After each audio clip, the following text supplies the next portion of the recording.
A production of the Jamaica Information Service, the voice of Jamaica. Nationwide 90 FM, continuing the tradition of fair, fearless, and factual reporting. You're listening to Nationwide 90 FM. The time is 6 minutes after 9. You're inside the Consumer Hour with Nora Gay Banton.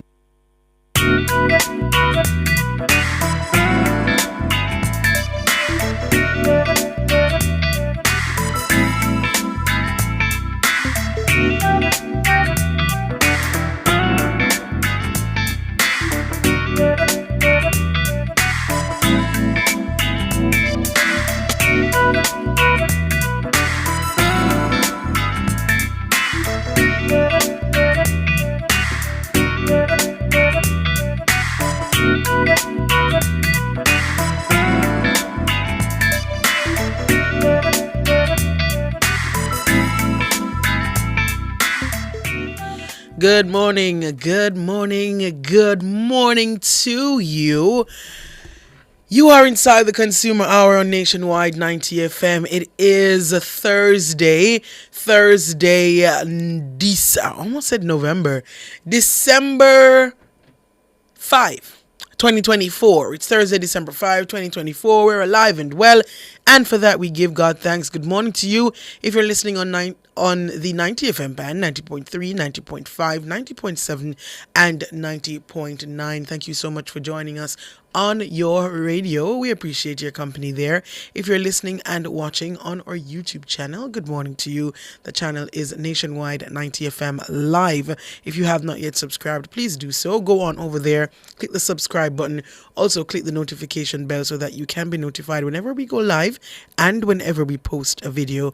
And I want to tell you that we go live for most of our shows. So if you want to see the action live in studio, join us on YouTube. Nationwide 90 FM Live is the name of the channel. Click the subscribe button. Guys, it's free, simple and easy. And when you found this live video, click the like button. We appreciate your engagement there. Let me say good morning to Cheyenne Atkinson, first in the YouTube chat this morning. Good morning to you, Cheyenne. SH, good morning to ya. MS, good morning. Keon Allen, good morning. Keon. Ines Campbell Murray, good morning to you. Albert Morgan. God EMP, good morning to you. Donna Johnson, good morning. Marcy's Abuela, good morning to you. Let me see who else. Errol Townsend, big up yourself every time. Errol. Sheldon Knight. I'm seeing some names I haven't seen before. I'm first time seeing God EMP. First time seeing Sheldon Knight. Kenesha Smith, good morning to you. Let me see who else. Lornette Powell, good morning. Ryder 40, good morning to you. Karen Granville, Monica Callum, Sharona Stewart. I think it's the first time seeing that name as well. Good morning to you, Hugh Donaldson, and all the others over there in the YouTube chat. Those of you who are our silent viewers on YouTube, you just watch, you don't comment, but you're there. Good morning to you as well. Thank you for joining. Everton D, good morning to ya. If you're listening from our mobile app, which is available for free on the Google Play and the Apple App Store, good morning to you. And those on our website, the Listen Now option there, good morning to you as well. All right. Another one in the YouTube chat. For the first time, I'm seeing 1G Leng. Good morning to you. All right. So this morning, it's a Thursday morning, and this morning we have MLSS and You. MLSS and You is brought to you by the Ministry of Labor and Social Security, providing opportunity, stability, and social protection.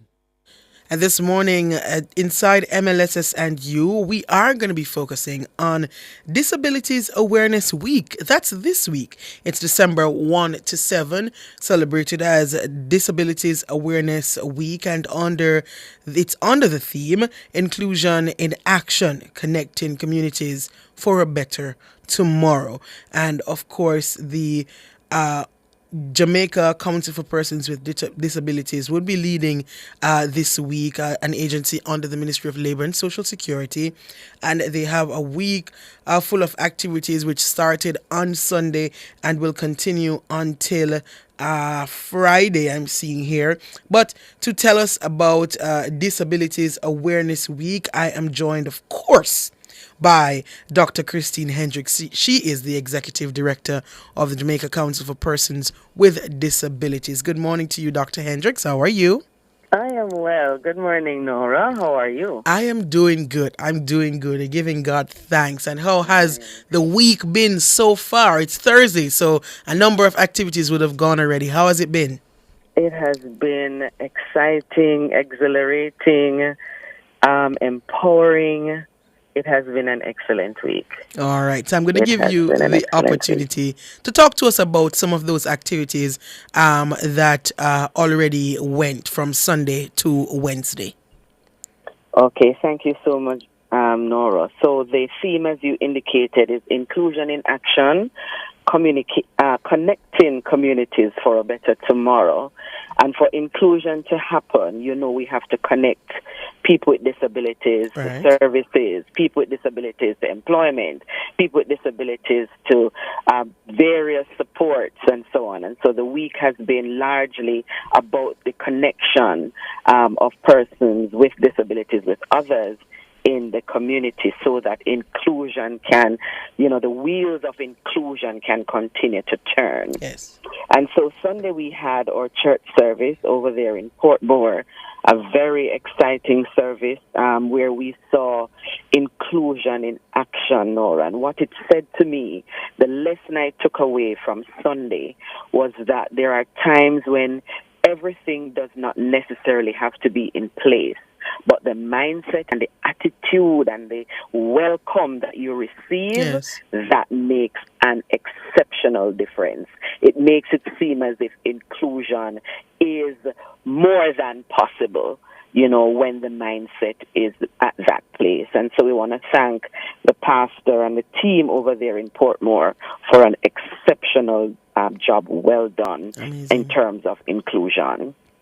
On Tuesday, we celebrated International Day for Persons with Disabilities with an inaugural trade show and expo and concert over at the Police Officers Club, where we had several vendors, both with and without disabilities, for providing services, goods and services, and showcasing their talents and capabilities and all of that over there in that space. On Tuesday also we launched the I Am Able campaign, and that is an initiative of our Minister Pernell Charles, who has his vision of ensuring that every person with a disability is empowered with the necessary tools that they require for their independence. Because, Nora, independence is what leads to empowerment. Yes. and allow the wheels of inclusion to be evident. And so as persons are fitted with the tools that they require, I am sure that we will begin to see more and more persons in society. And of course, on the other hand, we will have to work on the accessibility of the infrastructure, to ensure that as they get their tools of independence, then the space, the environment is ready to serve them and for them to serve the people of Jamaica as well. Yesterday, Wednesday, we had a parent training workshop, as well as we participated in Heart NSDA's Disability Conference, where we spoke to over 150 young people and teachers and facilitators and the leaders in the Heart NSDA about disability inclusion. Yes. It was an empowering session where we helped them to understand that once persons with disabilities receive the support that they require, then they can perform as well as and maximize their potential. Indeed. And we are up on the break, so just in time for us to take a break. And when we come back, we talk about those activities that are to come today and for the rest of the week. So we're going to take a break and come back with more MLSS and You, talking about Disabilities Awareness Week.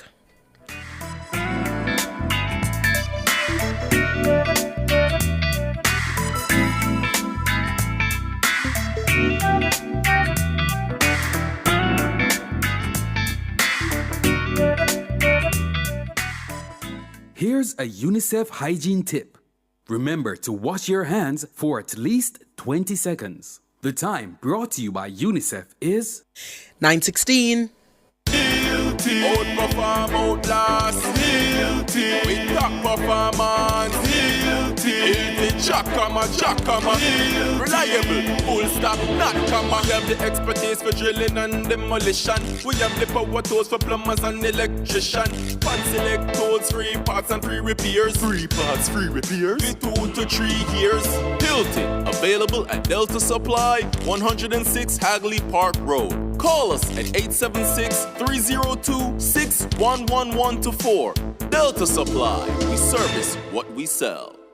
Unique Living's new arrivals are here. Revamp your space with sleek, fixed and sliding show panels, shower systems and faucets, stylish vanities, basins and kitchen sinks, closet and storage solutions, hanging aids and more. Available in different finishes and sizes to match your style. Visit them today and transform your space at shop number 630 Dunrobin Avenue, Kingston 10. Call 876-755-3661 or visit their website at uniquelivingja.com to shop.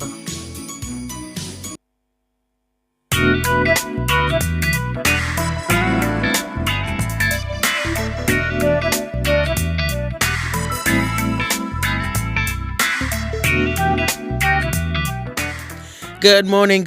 You're back here inside the Consumer Hour on Nationwide 90 FM. I'm Nora Gay Banton. It's MLSS and you this morning, and we are talking about Disabilities Awareness Week that is observed from December 1 to 7, and we are in that week. Some of the days have already passed, and we are speaking with the Executive Director for Jamaica Council for Persons with Disabilities, Dr. Christine Hendricks, and she earlier before the break spoke to us about the activities that happened from Sunday up to yesterday. And the theme for Disabilities Awareness Week this year is Inclusion in Action, Connecting Communities for a Better Tomorrow. And Dr. Hendricks, before I go and allow you again to talk about the rest of the activities for this week, every time I have a conversation about persons with disabilities and the word inclusion comes up, I'm going to tell you that a picture comes to my mind, and it is Megamart. And I'm going to tell you why. Every time I go to Megamart, there are at least 2, and I know there are more because I've seen them, 2, would you call them cashiers or attendants at the front who are hearing impaired. Deaf, because I don't know, sometimes it seems as if they're hearing a little. I'm not sure. So yes. They might be hard of hearing. Right. Okay. Hard of hearing, and one of them I know at least deaf.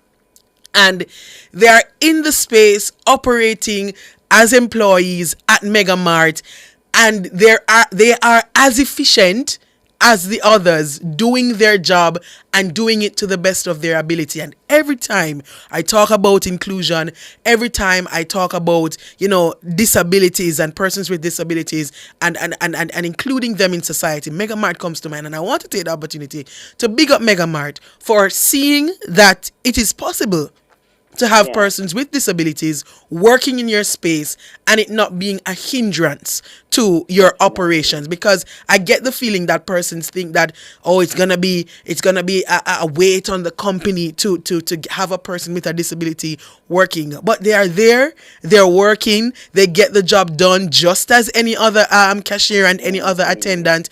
And Sonia, my producer, is telling me high-low as well. Yes, and I love to see it. Love to see it. Big up Megamart, big up high-low, and big up all the other places who include persons with disabilities as a part of their staff. So just that point there. So Dr. Hendricks, for the rest of the week, you have about 2 activities I'm seeing here in my notes left. I'm going to allow you to talk to us about those. Right. So today I'm actually on location. We in collaboration with Rise Life Management, we have an advocacy workshop looking at disability in development and how civil society organizations, what role they need to play in ensuring that disability is not left out of development, disability inclusion takes place here in Jamaica, and what it is that they can do. We had our first set of workshop a week or so ago, and this week we are culminating that workshop and looking at these persons with disabilities and the importance of technology in enabling their function, and also looking at some of the barriers that are preventing this implementation of inclusive development. Because you see, Nora, Yes. I often say if persons with disabilities are left out, development for Jamaica will not happen. And so, as you indicated earlier, there are persons, there are employers, there are institutions and organizations that are and have been including persons with disabilities, and I'm sure they can give you the testimony that they have enhanced and brought value to the service delivery that are in those places. They are not the worse for it, and so we encourage other employers, other institutions and organizations that have been lagging in this whole disability inclusion move, that they need to get on board, because that's the only thing that is going to move Jamaica forward. And as I often say, if we include people with disabilities, we end up including everybody else. Yes, indeed. All right, so that's today's advocacy workshop, and tomorrow we will be piloting the upgraded management information system of the Jamaica Council for Persons with Disabilities. You would have heard many times over the challenges that persons are having, even contacting us, getting through with their service. And so this is a tool that we are launching and piloting, piloting to ensure that it is usable and friendly and most accessible to the users. So persons with disabilities from anywhere in Jamaica will be able to utilize our platform through the development of a mobile app. So connected to the system will be a mobile app that persons with disabilities can apply for registration, apply for benefits and service, do their complaints of discrimination on that app from wherever they are in Jamaica, upload their documents from right there and send it on. And not only that, they can check on the progress of their application. And they get the frustration that they have experienced over time of maybe calling and not getting through, or telephone lines being down, or persons unavailable to speak, or whatever the situation has been, they will have a mobile app that they can utilize to track their applications. I look forward to this because service delivery is key to inclusion and the provision of answers, and to enable persons with disabilities to utilize the technology. And this is part of what I was talking about in terms of the advocacy, utilizing the technology to enable and to empower their own lives towards an inclusive, more inclusive society. So we look forward to that at the JCPD, and I know that persons with disabilities are looking forward to it. On Tuesday, International Day, we did a pilot of the app with persons who were there, and we got feedback from the young people and the older ones who were at the trade show and concert. And so tomorrow we'll be doing a further piloting with another set of our stakeholders with disabilities, just to ensure that they can test it and they can provide whatever recommendations for improvement so that we can roll out properly come the new financial year. Awesome. So I am looking forward to hearing the official launch of this. And because we get the calls here, Dr. Hendricks, as well, persons who are trying to reach out to the council, they're unable to get through. They may have applied for someone. One caller comes to mind. I think he was applying for some black tank that's available through, I don't know remember which program, and he couldn't get through, and I kept trying to get him to just call again or visit the office. But it works when there's a central location where persons can go and also track the progress of their and of their application, and I'm happy to hear also that they can also report discrimination through this new application. So looking forward to that update to your information systems. Now, I want to talk to you more, Dr. Hendricks, about the I Am Able campaign, because it's a campaign that will help the wider public to understand more about persons with disabilities, and I think based on what you said earlier, to remove some of the stigma that's attached. Talk to me about the I Am Able campaign. Right. So I am able. The very words themselves says quite a bit.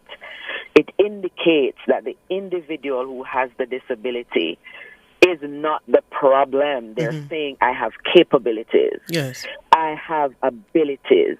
I have something to contribute to society. However, there are some needs, there are some supports that I will require to enable me to do so. And so this campaign is raising awareness.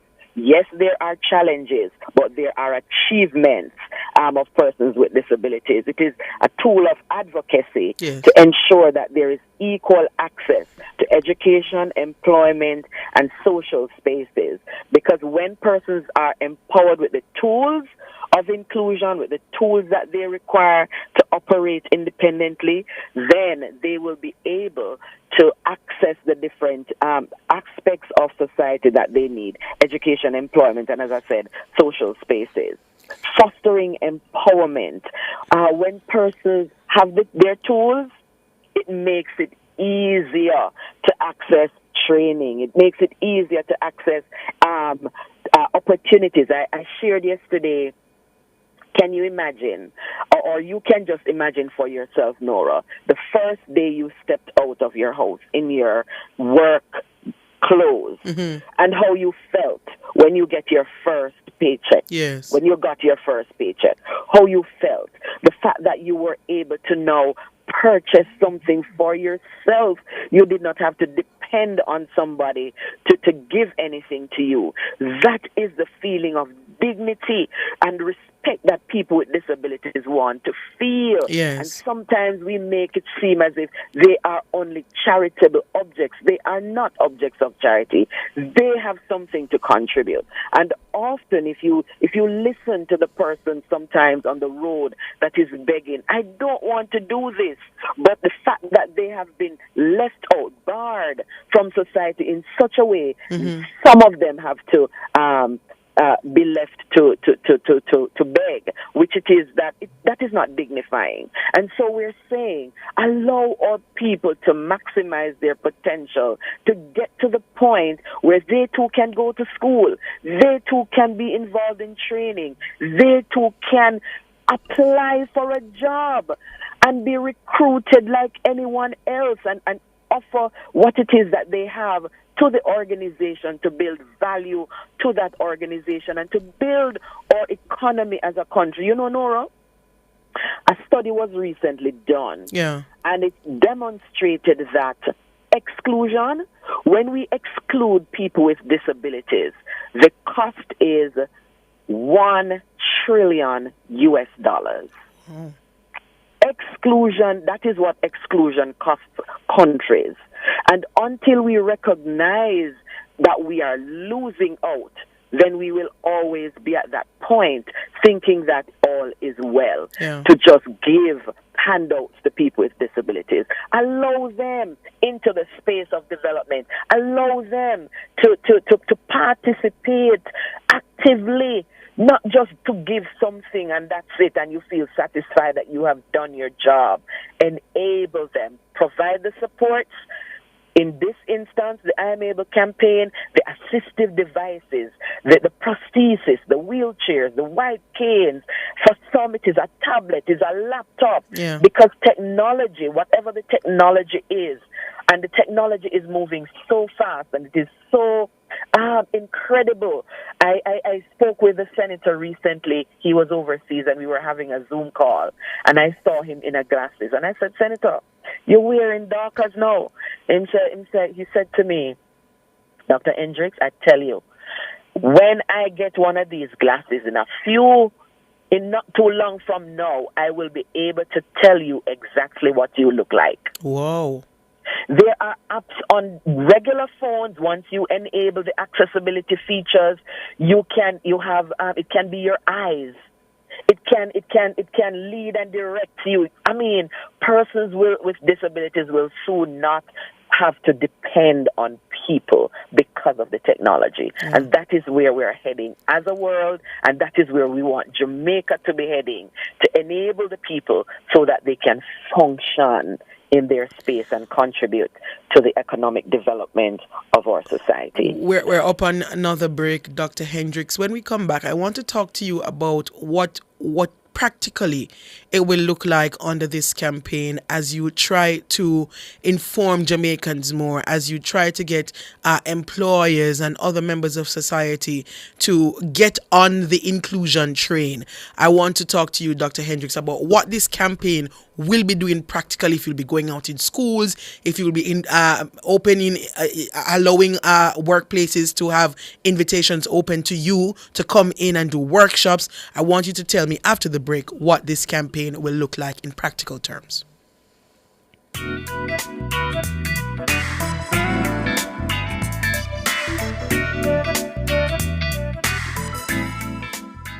Spectrum Insurance Brokers provides quality insurance coverage and risk management services. The time by Spectrum Insurance Brokers Limited, setting the industry standards, is 9:32. Come to Frame Art Jamaica Limited for your one-stop framing, graphic design, and printing needs. We frame photos, certificates, paintings, t-shirts, and so much more. We print banners and print on canvas. You can also get high-quality prints and framing done in a quick turnaround time to fit your budget. Visit Frame Arts Jamaica at 22C Old Hope Road, Kingston 5, Monday through Saturday, 8:30 a.m. to 6 p.m. Call us at 876-929-3058 or visit us at info@frameartjamaica.com. Serving you for more than 30 years.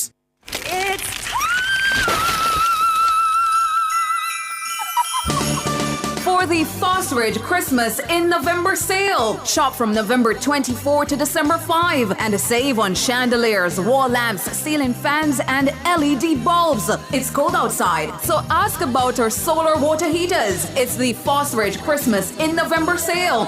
November 24 to December 5. It's a Fosridge.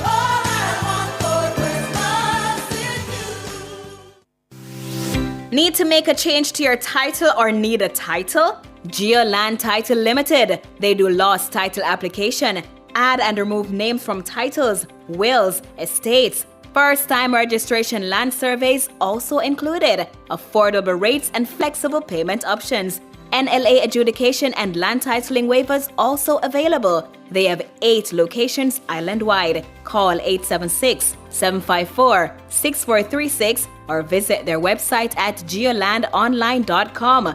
GeoLand Title Limited. Secure your land, secure your title.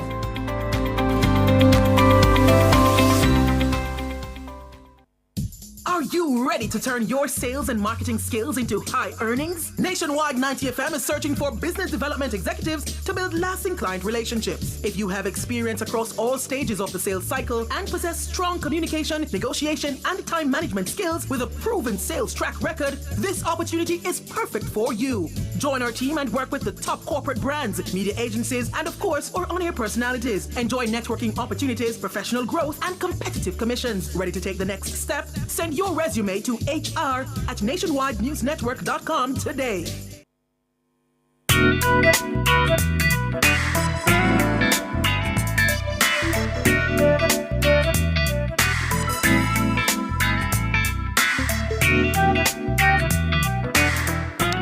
Good morning. You're back here inside the Consumer Hour on Nationwide 90 FM. I'm Nora Gay Banton. It's MLSS and You, a program brought to you by the Ministry of Labour and Social Security. And this morning we are talking about Disabilities Awareness Week. And we're having that conversation with the Executive Director of the Jamaica Council for Persons with Disabilities, Dr. Christine Hendricks. And she's been talking to us about the week of activities from Sunday to Wednesday and what they'll be doing today and tomorrow And we also started talking about the I Am Able campaign. And Dr. Hendricks, before the break, I was asking you if you could now go into what the campaign will look like in practical terms, what the council will be doing under this campaign, of course, with your partners to get this message across. Definitely. So the ministry and the JCPD are committed to inclusivity. And so through this I Am Able campaign, I indicated the first phase of providing assistive devices to enable the independence and empowerment of persons with disabilities. But on the other hand, how this program will also roll out, because there are two aspects of this program that must work hand in hand. So while you empower persons with disabilities, you must prepare the society to facilitate also that inclusion. And so earlier this year, or last year, we launched the accessibility checklist. It is a manual that can be used as a simple tool in conjunction with the building code to help building owners and construction people to do simple access checks. And this tool is a simple yes, no, or not applicable. Yes. It asks the questions, it provides the diagrams as to what the areas should look like, what it is that you should be seeing when it says that you should have a parking space for persons with disabilities. It gives you the dimensions, it gives you everything. So it is a check that allows you to go through from your parking lot to inside the building and to see how easy it is for a person with a disability to maneuver the space. Right. Yes, those with wheelchairs, but also those who may use walkers, or those who are blind, or those who are deaf. It says access to information. And what are the signage? What does the signage look like in your building? Is it large enough for persons with low vision or visual impairments? Or is it small that you have to peer and, try to determine what it is? So this checklist helps persons to know how to retrofit your bathroom, how your counter spaces, the height of your counter spaces, and the height of your light switches, and all of those things. It outlines how your tables should be set up in a room, how you organize your space. This accessibility checklist is there to help even in the development and building of websites to make it more accessible so that persons with disabilities can have the access that they require. And also, we will be rolling out our codes of practice. Now, the Disabilities Act mandates the council to prepare codes of practice that are simple guidelines to help to create greater inclusion in society. Because many times people will ask you, what do I need to do to have somebody in my space if I want to employ them? What do I need to do to have them in my school if I need to, engage them? And so we have codes of practice that we have been finalizing. We are close to the end of finalizing the code of practice for education and training so that our stakeholders in education can be clear as to how it is to include children with and persons with disabilities right across the education system, from early childhood to post secondary education. We also have a code of practice for employment, so that the employer, the HR practitioner, can know from beginning to end, from advertisement to retirement, how it is that you include a person with a disability in the employment space. Good. We also have one for health care and health facilities. And perhaps, that the healthcare facilities are not, for the most part, the most accessible spaces. Correct. Unfortunately. Yes. And so there is a code that outlines what is required to enable the services and the facilities of healthcare to be more accessible. We're also looking at developing a new one to do with transportation, because that is key for persons to get from one area to the next. So those are some of the things: the accessibility checklist, the codes of practice, and of course working with those who are working with the ramp in schools. The accessibility checklist will help with that also, because unfortunately sometimes the ramps that are being created or developed or built end up being slopes rather than ramps because they are not built to the standards. So the accessibility checklist also is there to guide as to the specification, the measurements to be to allow the ramps to be usable by the person with a disability. Right. And of course, in terms of discrimination, there is the Disabilities Rights Tribunal. And I indicated to you earlier that persons can make a complaint to the JCPD if they feel aggrieved. They can utilize the app when that comes available. But until then, they can write into the council or walk in and make a complaint to the council. We will do the investigation, and if it is there, the situation can be mediated, or there can be mediation, for both parties, and the matter can be settled, then that can happen. Or if there is no settlement, or if the individuals, the parties do not want to go through mediation, it can go straight to the Disabilities Rights Tribunal. Currently, the tribunal has 8 cases that they are working on, and I look forward to the judgment handed down and to the working out of those 8 cases. So that is how the inclusive agenda will be worked out through this total I Am Able campaign. So we have different phases at different points in time. We're starting the provision of the tools, the assistive devices, and we are rolling out as we move along. And I am looking forward to these getting into workspaces and healthcare facilities and so forth, and them actually coming to fruition, because we have the Disabilities Act that has been in place for some time, and even since the implementation of the act, there has still been some exclusion, even as it relates to things that are in the act. And I am happy that the Jamaica Council for Persons with Disabilities, you've observed that there still needs to be greater inclusion, and you're launching this I Am Able campaign. And while I have you here, Dr. Hendricks, we have a caller, William, who calls from time to time.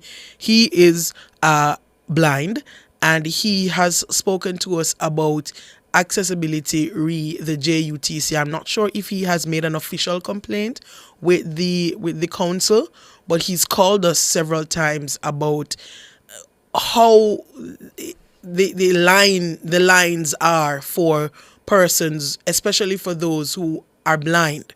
Because according to William, when you get into the line, if you are not able to push yourself, especially when in the busy times, if you are not able to push yourself with the crowd and get in, you will get left behind. And he also talks about the how there are not much, what would you call them, assistants in the bus park, he says, where, because he says he doesn't want to, while you don't want to stand in a line and wait, you might find a seat somewhere and sit down. But if nobody comes to call you to tell you, well, hey, the bus is here, then you will get left. And I asked him when he spoke about it if there are no persons working within the bus park who you can ask for assistance, and he said not really. So I guess that's an area also that the council can look into and see where greater accessibility can be made with the JUTC and the bus parks and the different stations, loading stations for the buses. We thank you for that, Nora. We got the complaint, okay, and we have been working with the JUTC. They did explain to us that they do have support staff stationed around the area of the loading dock. Yes. And they do provide support.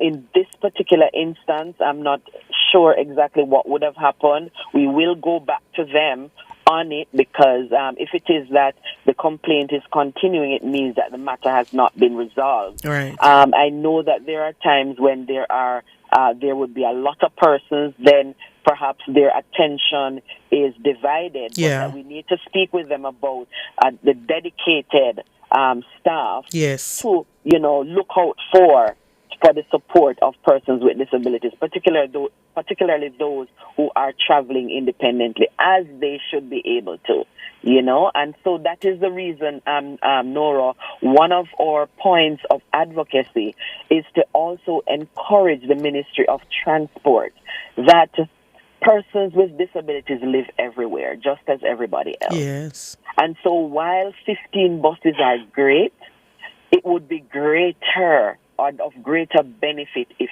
every single bus was accessible, because it would serve the public.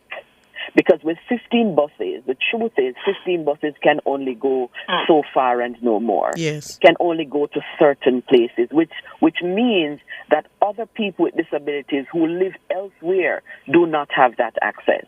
And so similar to how developed countries have those buses that everybody rides on a bus, on the same bus, because we do not have two Jamaicas. So if it is that we have every bus that is accessible, yes, greater provision would be provided for persons with disabilities and everybody else. So Absolutely. I look forward to that as part of the development as we move, to develop and build and roll out the inclusive agenda. So Amazing. Yes, we have started well, but the encouragement is allow for it to be the norm. Yes. Allow for inclusion to become the norm, not just, an afterthought. Some instances. Yes. Yes. All right, so we're up on another break. I understand we have a caller on the line with a question for you, Dr. Hendricks. So we're going to take a break, and when we come back, Wesley, we take your question.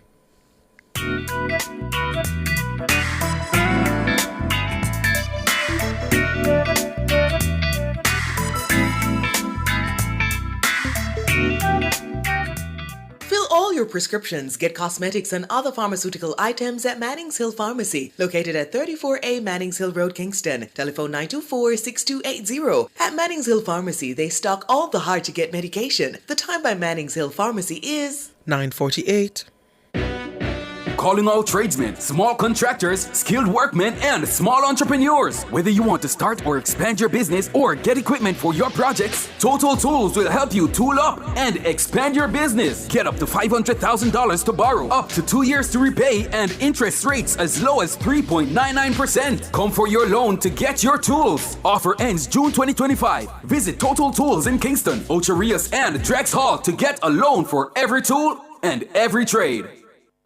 You can have it all. Company events, birthday parties, or the wedding of your dreams. It's all possible at Grand Palladium Hotels and Resorts. We have magnificent event rooms and a dedicated team that will make your event the best experience that only Grand Palladium Hotels and Resorts can offer. Contact us at 876-619-0000 or call your favorite travel agency and ask about our promotion designed especially for you.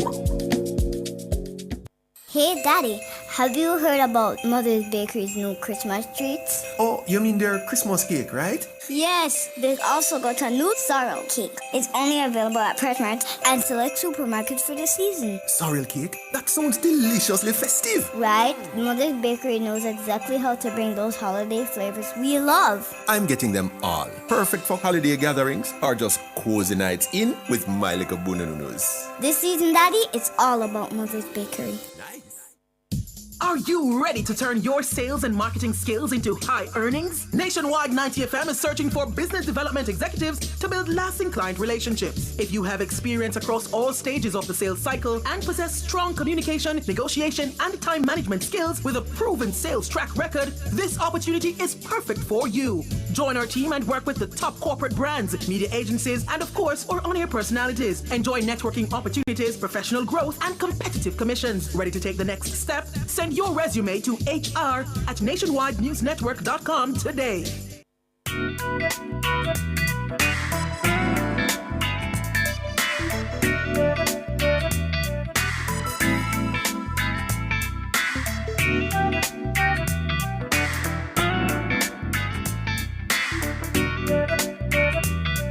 Good morning, good morning. You're back here inside the Consumer Hour on Nationwide 90 FM. It's MLSS and you this morning, and we are talking about Disabilities Awareness Week.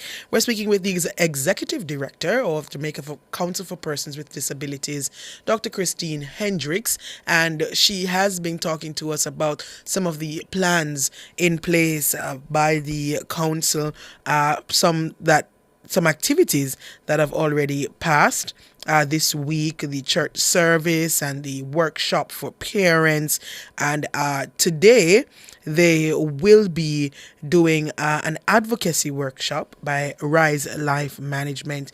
And on Friday, exciting news, an update to the information system at the Jamaica Council for Persons with Disabilities, an app that will be available soon for persons to access all services available through the council, to make reports, to register to the council and track your application process. So exciting news there. And we've been talking about inclusivity as the theme for this year is inclusion in action, connecting communities for a better tomorrow. And Dr. Hendricks, we have a caller on the line who has a question for you, Wesley.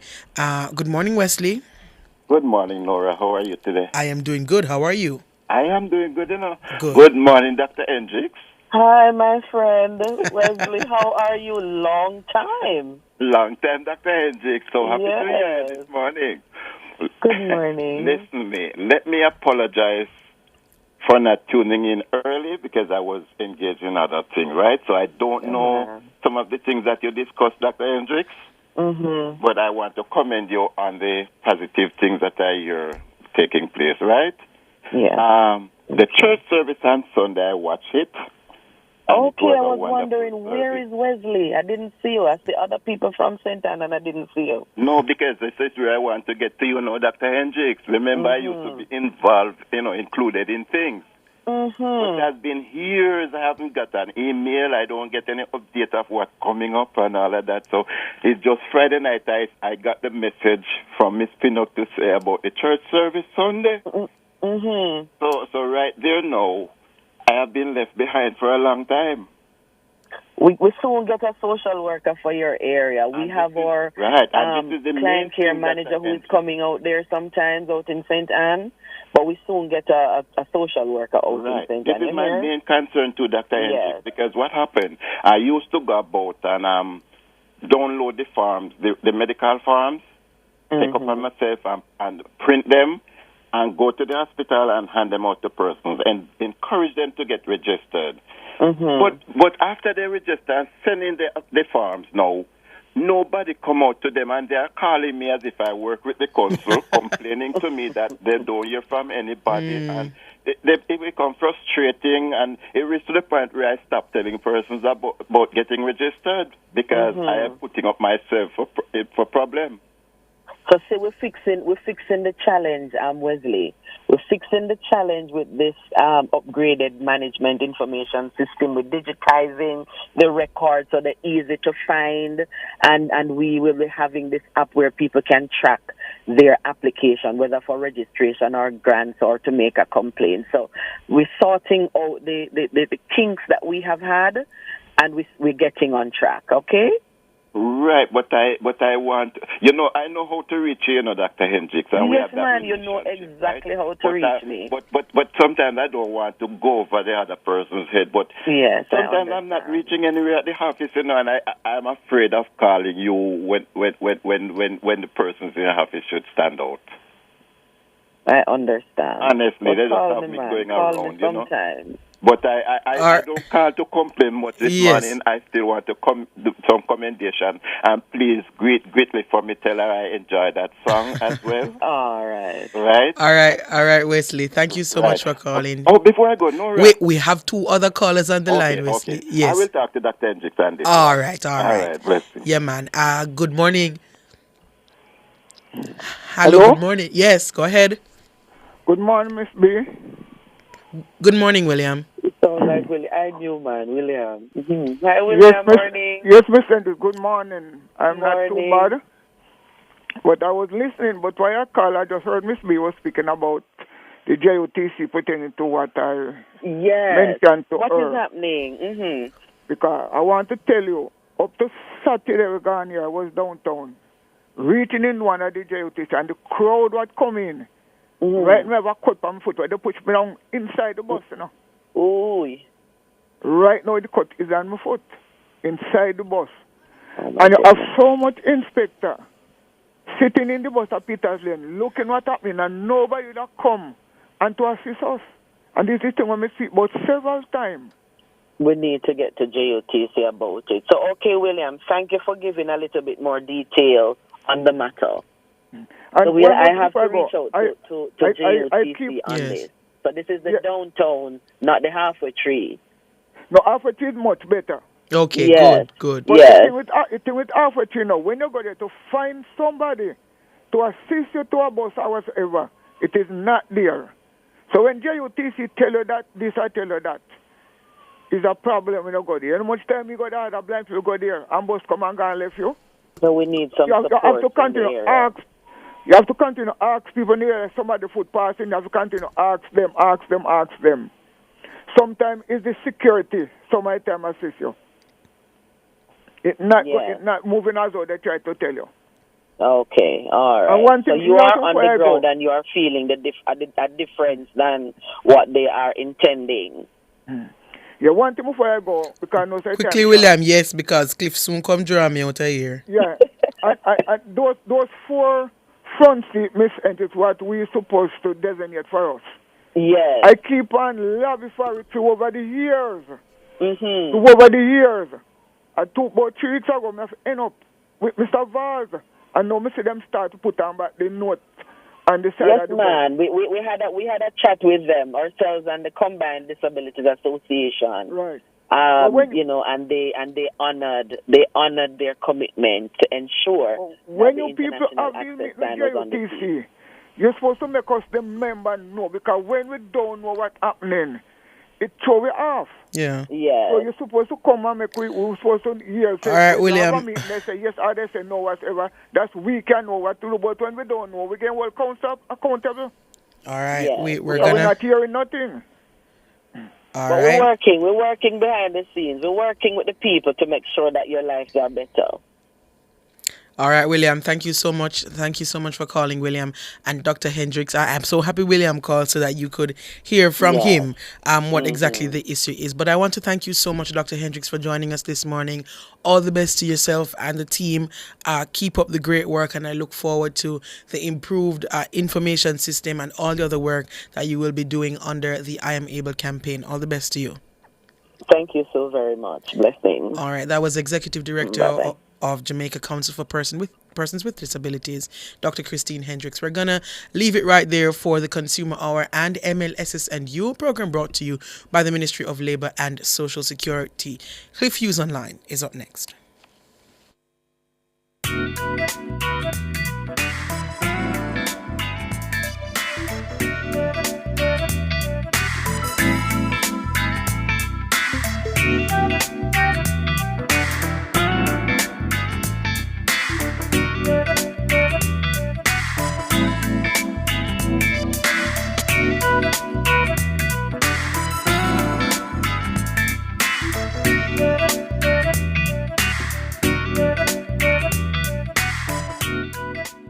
MLSS and You was brought to you by the Ministry of Labor and Social Security, providing opportunity, stability, and social protection. That was the Consumer Hour with Nora Gay Banton. Nationwide 90 FM, continuing the tradition of fair, fearless, and factual reporting. You're listening to Nationwide 90 FM. The time is 10 o'clock. Cliff Hughes Online. Talk radio for all Jamaicans. My hands were steady. My eyes were clear and bright. My walk had purpose. My steps were quick and light. And I held firm to what I felt was right, like a rock. Like a rock. I was strong as I could be, like a rock. Nothing ever got to me like a rock.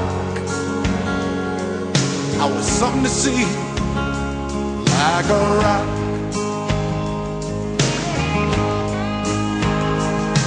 And I stood arrow straight, unencumbered by the weight of all these hustlers and their schemes.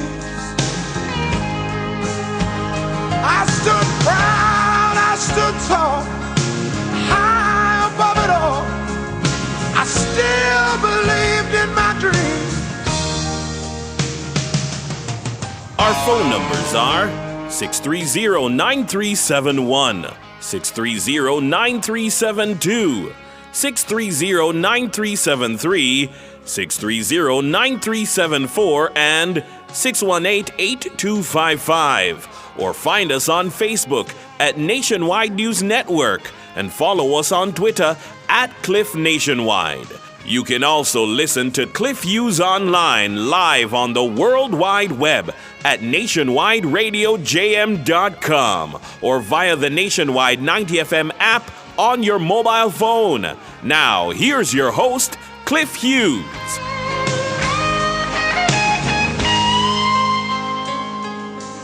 Good morning.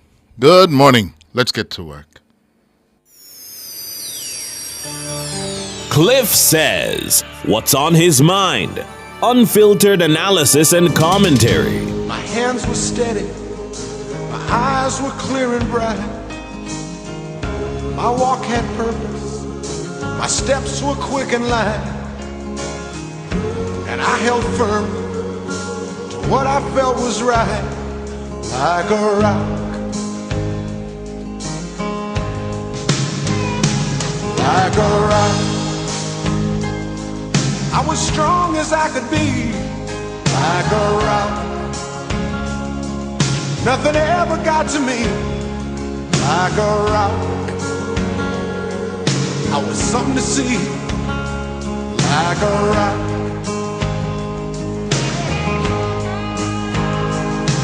And I stood arrow straight, unencumbered by the weight of all these hustlers and their schemes.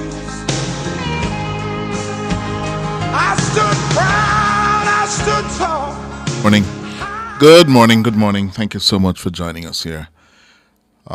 It's a Thursday morning, Thursday, December 5.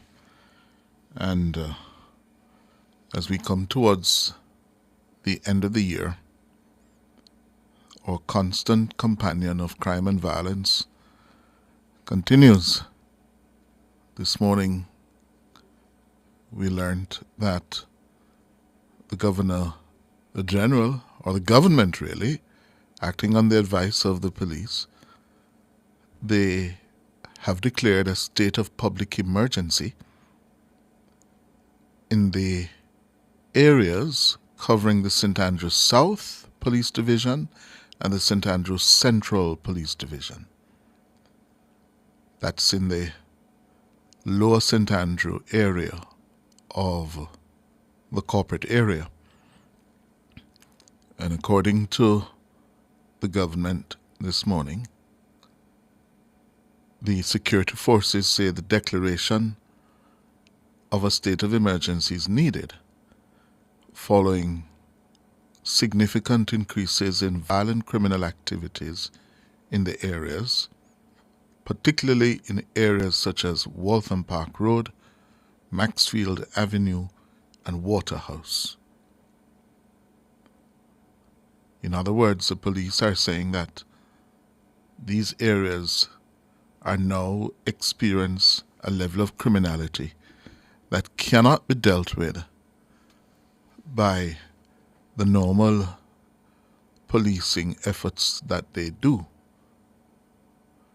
According to the statement, Waltham Park Road, Maxfield Avenue, and Waterhouse have been identified as hotspots for gang-related warfare, which poses public safety risks to residents as well as commuters and bystanders, given their use as public thoroughfares.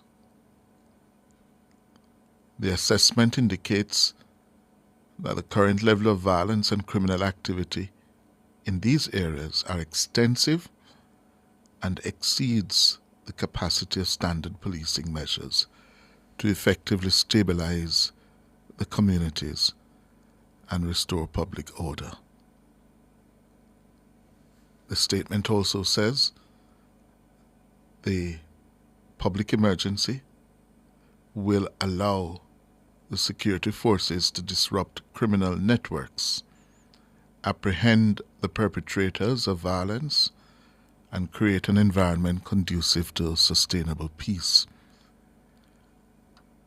And they're seeking to assure law-abiding residents that the imposition of the state of emergency in these parts of Lower St. Andrew will be implemented with strict adherence to the constitutional safeguards and protection of the rights of citizens, and that the security forces will take all necessary action to protect the safety of residents and restore normalcy. So that's what we have this morning. A state of public emergency in parts of the St. Andrews South and St. Andrews Central police divisions. And the specific areas are Waltham Park Road and roads leading off, Maxfield Avenue and roads leading off, and Waterhouse. Yeah. Well, it's been in the news about the increased levels of violence and shootings and killings, Waltham Park, Maxfield. Well, the security forces have advised that, listen, these are now hot spots of gang-related warfare. And there's something here for members of the public who traverse these areas. The statement says these hot spots of gang-related warfare poses public safety risks to not only the residents of these communities, but also motorists, commuters, bystanders who use these areas, Waltham Park Avenue, Maxfield, as public thoroughfares. Well, even in the best of times, these areas can erupt any moment. Yeah? For Jamaicans who have lived in the corporate area and Jamaica for a long while know that some of these areas are, even in normal times, are volatile. You can be driving on Maxfield any moment and, things just blow.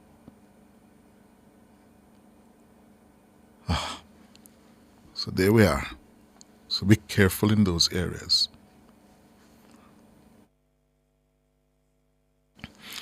And coming out of Statista.com this morning is a report that speaks to the level of violence and criminality in Jamaica.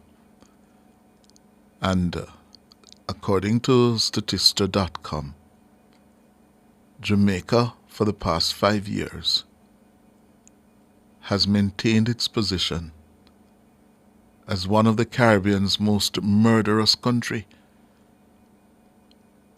Yes, we have maintained that position, and that's not something good. This is bad. This is a reputation you don't want to have. This is a ranking you don't want. Jamaica, for the past 5 years, has been the second most murderous country in the Caribbean, second only to Haiti.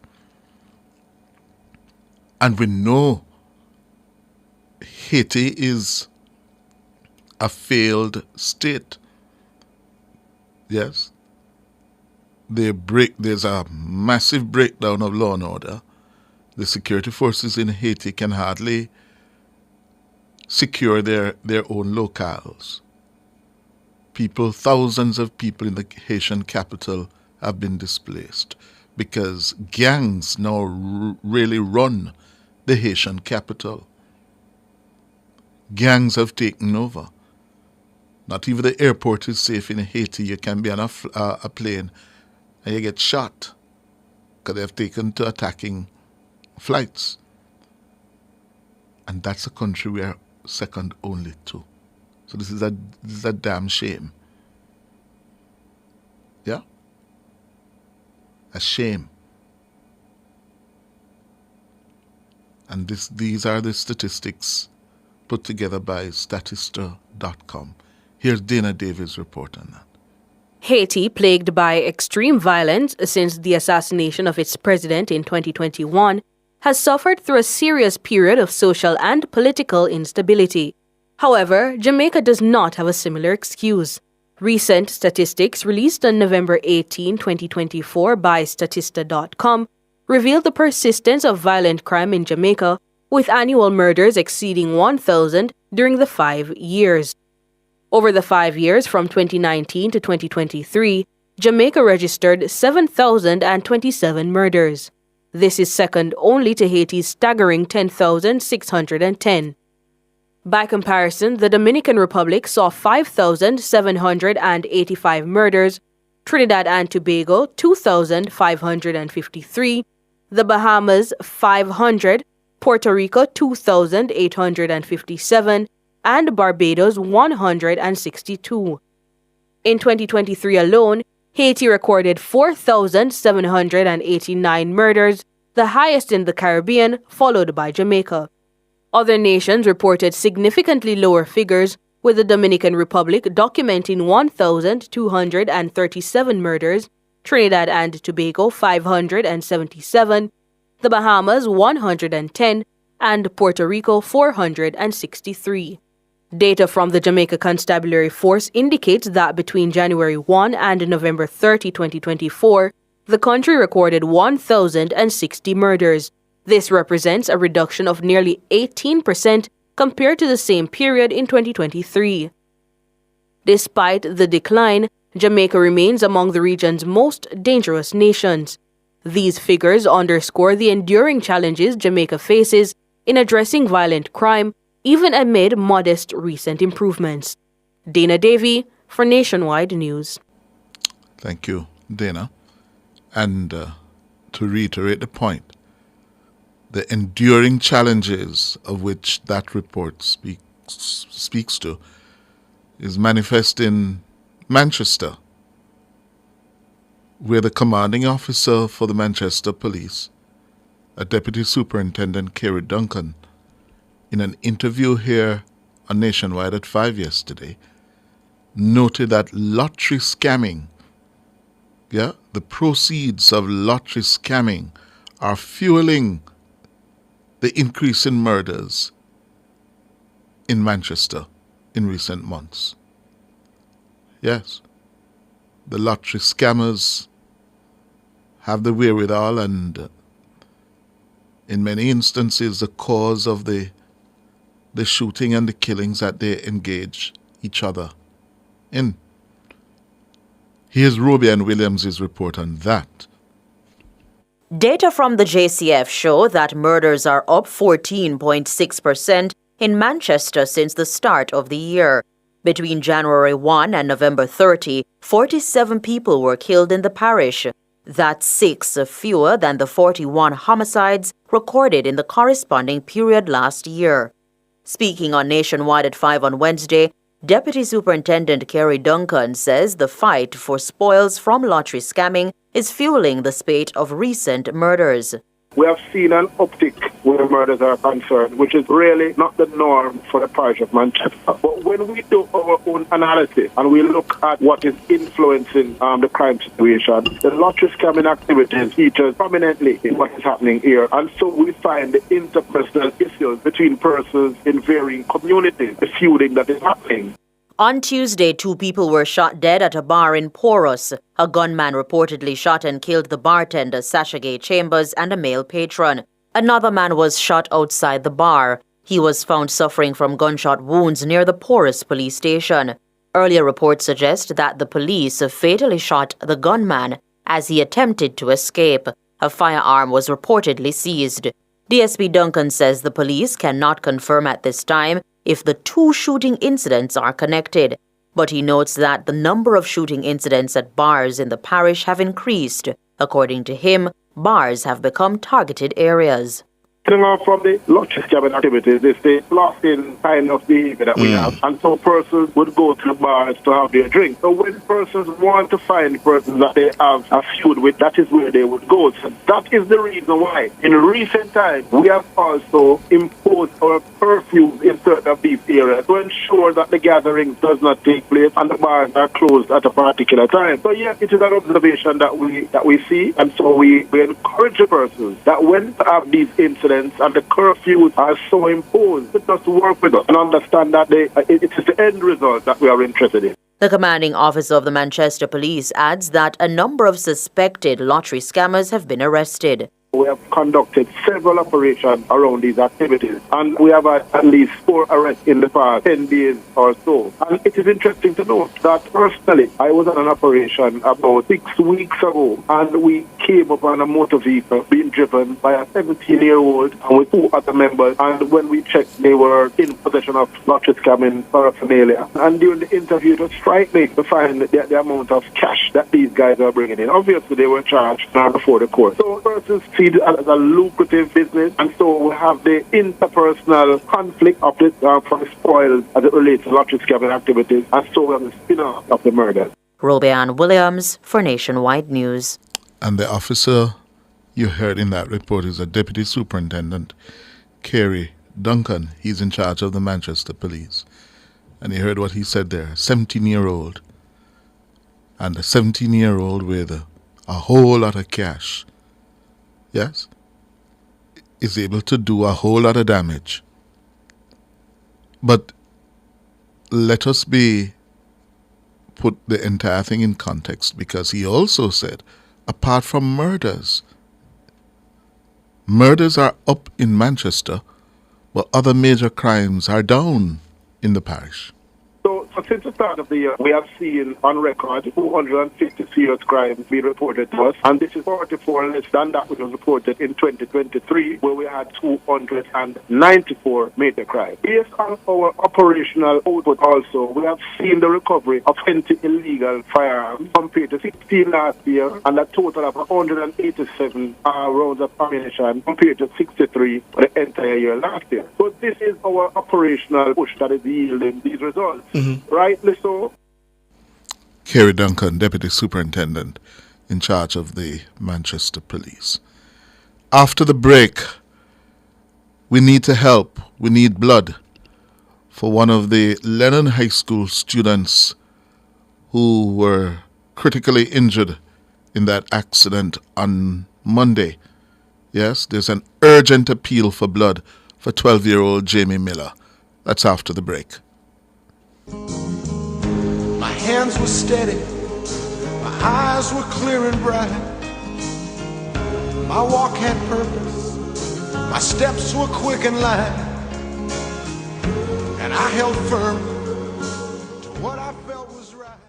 The Time brought to you by the Ministry of Science, Energy, Telecommunications and Transport. Fueling growth everywhere is 19 minutes after 10.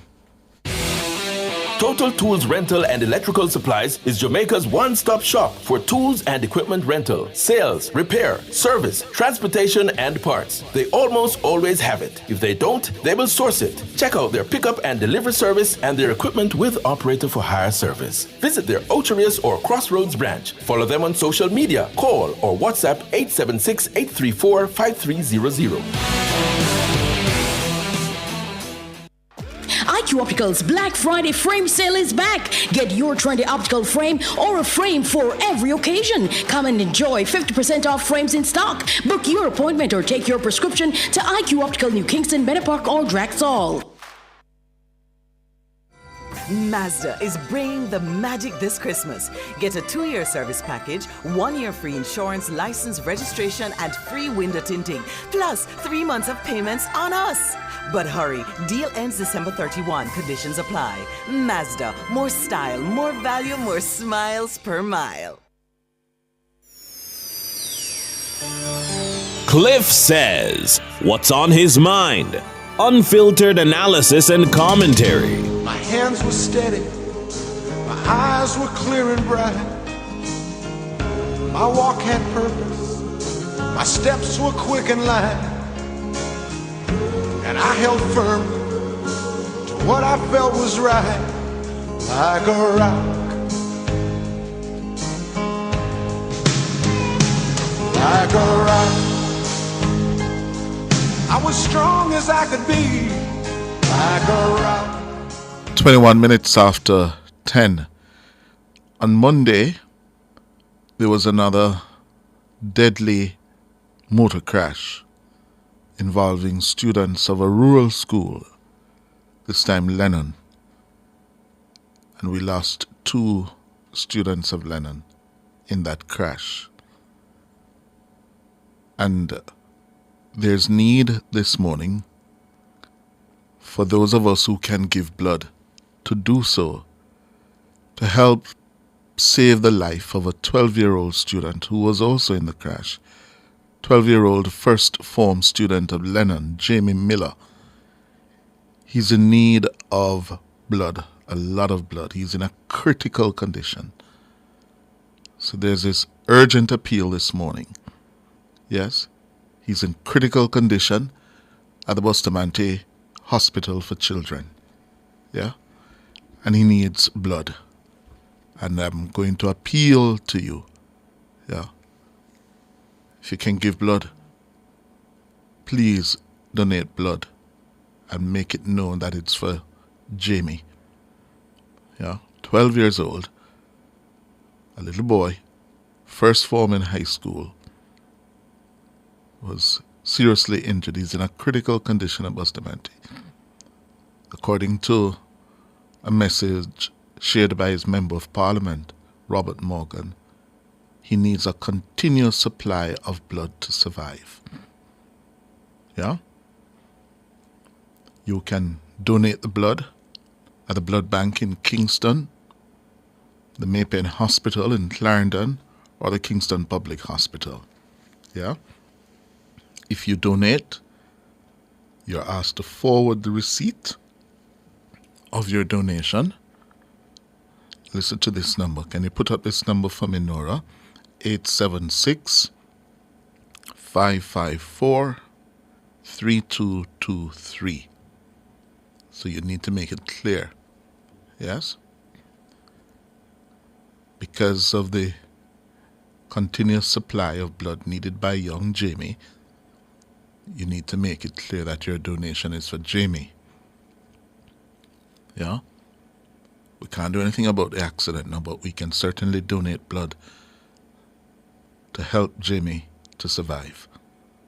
So I'm asking you to donate blood and forward the receipt to 876-554-3223. All right? And we're going to put that number up on our Nationwide 90 FM live platform. 876-554-3223. And you can donate blood for Jamie at the blood bank in Kingston, the Maypen Hospital in Clarendon, or the Kingston Public Hospital. Yeah? Jamie needs it. 24 minutes after 10 o'clock. Well, last Friday, we heard news of a MOCA operation relating to fraud at the Heart NSTA Trust. Well, the 2 individuals who were charged by MOCA have been granted bail. They are Simoes Ellis, a former Heart NSTA Trust employee, and Kevina Atkins, a former participant in one of the Trust's programs, that is. The 2 are charged with committing fraud at the agency amounting to more than $4 million. Ellis is charged with larceny as a servant, possession of criminal property and conspiracy, while Atkins is charged with receiving stolen property, possession of criminal property, and conspiracy to defraud, right? So they have been offered bail. In another MOCA operation, MOCA has been very busy recently. You'll recall that cyber crime perpetrated on customers of National Commercial Bank. There's been a significant development in one of those cases because MOCA has now told us that 6 persons were arrested in relation to that multi-million-dollar smishing. This one is called smishing. So you have phishing, smishing, all kind of shing, but none of them are good. Yes? A multi-million-dollar smishing scam. And in this particular case, the scammers, the criminals made off. They stole more than $14 million from the account of an elderly customer of the National Commercial Bank. Right? And by smishing, that means they use fake text messages to trick people into downloading malware, which shares your sensitive information or sends money to cyber criminals. Yes? And the 6 people arrested in relation to this particular case, they were arrested in a series of targeted operations in 6 locations across 4 parishes: St. Elizabeth, Clarendon, St. Catherine, and Kingston. Yes? MOCA told us yesterday that the 6 are believed to have stolen $45,000 from the customer. That's the equivalent of just over 7 million Jamaican dollars. And they stole a further $7.5 million from the elderly NCB customer. Yes? According to MOCA, the stolen money was distributed to a number of beneficiaries using a sophisticated smishing scam. The attacks are alleged to have taken place in March last year. Yeah? They are to be charged soon.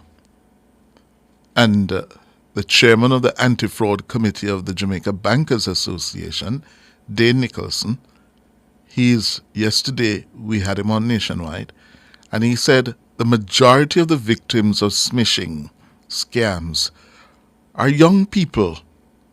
Young people. This is interesting because you would think it's the older people who are not so savvy technologically on how to find and negotiate around this thing called the web and the internet. Well, according to Mr. Nicholson, the majority of the victims of smishing scams are young people. Listen to what he said. Even though this particular scam targets the elderly, based on the data that we have, 60% of the persons who fall victims to scams like these are between the age of 18 and 34. It's not necessarily targeting the elderly. A lot of them are young Gen Z persons who love to take action quick. So when fraudsters send them these smishing message to tell you that you need to click on the link to restore your bank account because your password is about to expire in 72 hours, a lot of these young persons, they are not going to take the time to read. They are going to click on the link and enter their information. No, that is very important to understand. Yes? I want you to play back that clip for me. Yeah, the youngsters, 18 to 34, are those who are falling victim. Because what? They are the ones who are not reading. Yes? And they are quick to respond. Let's listen to Mr. Nicholson again. Even though this particular scam targets the elderly, based on the data that we have, 60% of the persons who fall victims to scams like these are between the age of 18 and 34. It's not necessarily targeting the elderly. It's a lot of them are young Gen Z persons who love to take action quick. So when fraudsters send them these smishing message to tell you that you need to click on the link to restore your bank account because your password is about to expire in 72 hours, a lot of these young persons are not going to take the time to read. They are going to click on the link and enter their information. Dane Nicholson. He also says it's critical for financial institutions such as his, NCB, to educate elderly customers on the dangers of cybercrimes. As it relates to the elderly, customer education is key, and financial institutions, NCB and others, have taken steps to ensure that we educate our elderly customers, put special provisions for them. So there's the Gold Club lines across the network where our elderly can go and seek assistance. We have also been disseminating information. We have had sessions particularly targeting the elderly. We have gone to the church. We have gone to the senior citizens associations across the country and have special discussions to educate them on the do's and don'ts. But we are approaching the Christmas season, and I agree that there will be a significant increase in the proliferation of fraudulent activities. Dane Nicholson of the Anti-Fraud Committee of the Jamaica Bankers Association. So my listeners, take heed. Yes, take heed. When you see those things, ask questions. Don't click on anything. Don't. That one click could cost you millions. Yeah? Don't click. Ask. That sounds good. Don't click. Ask. Yeah? After the break, mayhem in the Bahamas Parliament yesterday as the fallout over the cocaine scandal hitting the country continues. That's after the break. My hands were steady. My eyes were clear and bright. My walk had purpose. My steps were quick and light. And I held firm to what I felt was right, like a rock, like a rock. I was strong as I could be. At the Ministry of Health and Wellness, we are committed to the values of care, compassion, excellence in service, integrity, teamwork, and innovation as we work to safeguard the health of our nation. The time by the Ministry of Health and Wellness is 27 minutes to 11. Eclipse Enterprise is your go-to source for billiards, amusement machines, and electronics. Telephone 876-960-3891. The temperature by Eclipse Enterprise is 30 degrees Celsius in capital city Kingston, 27 in the western city of Montego Bay. Sure, when you have stretch a dollar for the Christmas, you want to know the money when me give them and look on the amount of paint that me get. Stretch your dollar at Sherwin-Williams this Christmas with 18% off select decorative paint from November 25 to December 21. Sherwin-Williams, I get all of this, man. You know, long more paint mouse. This can't miss me.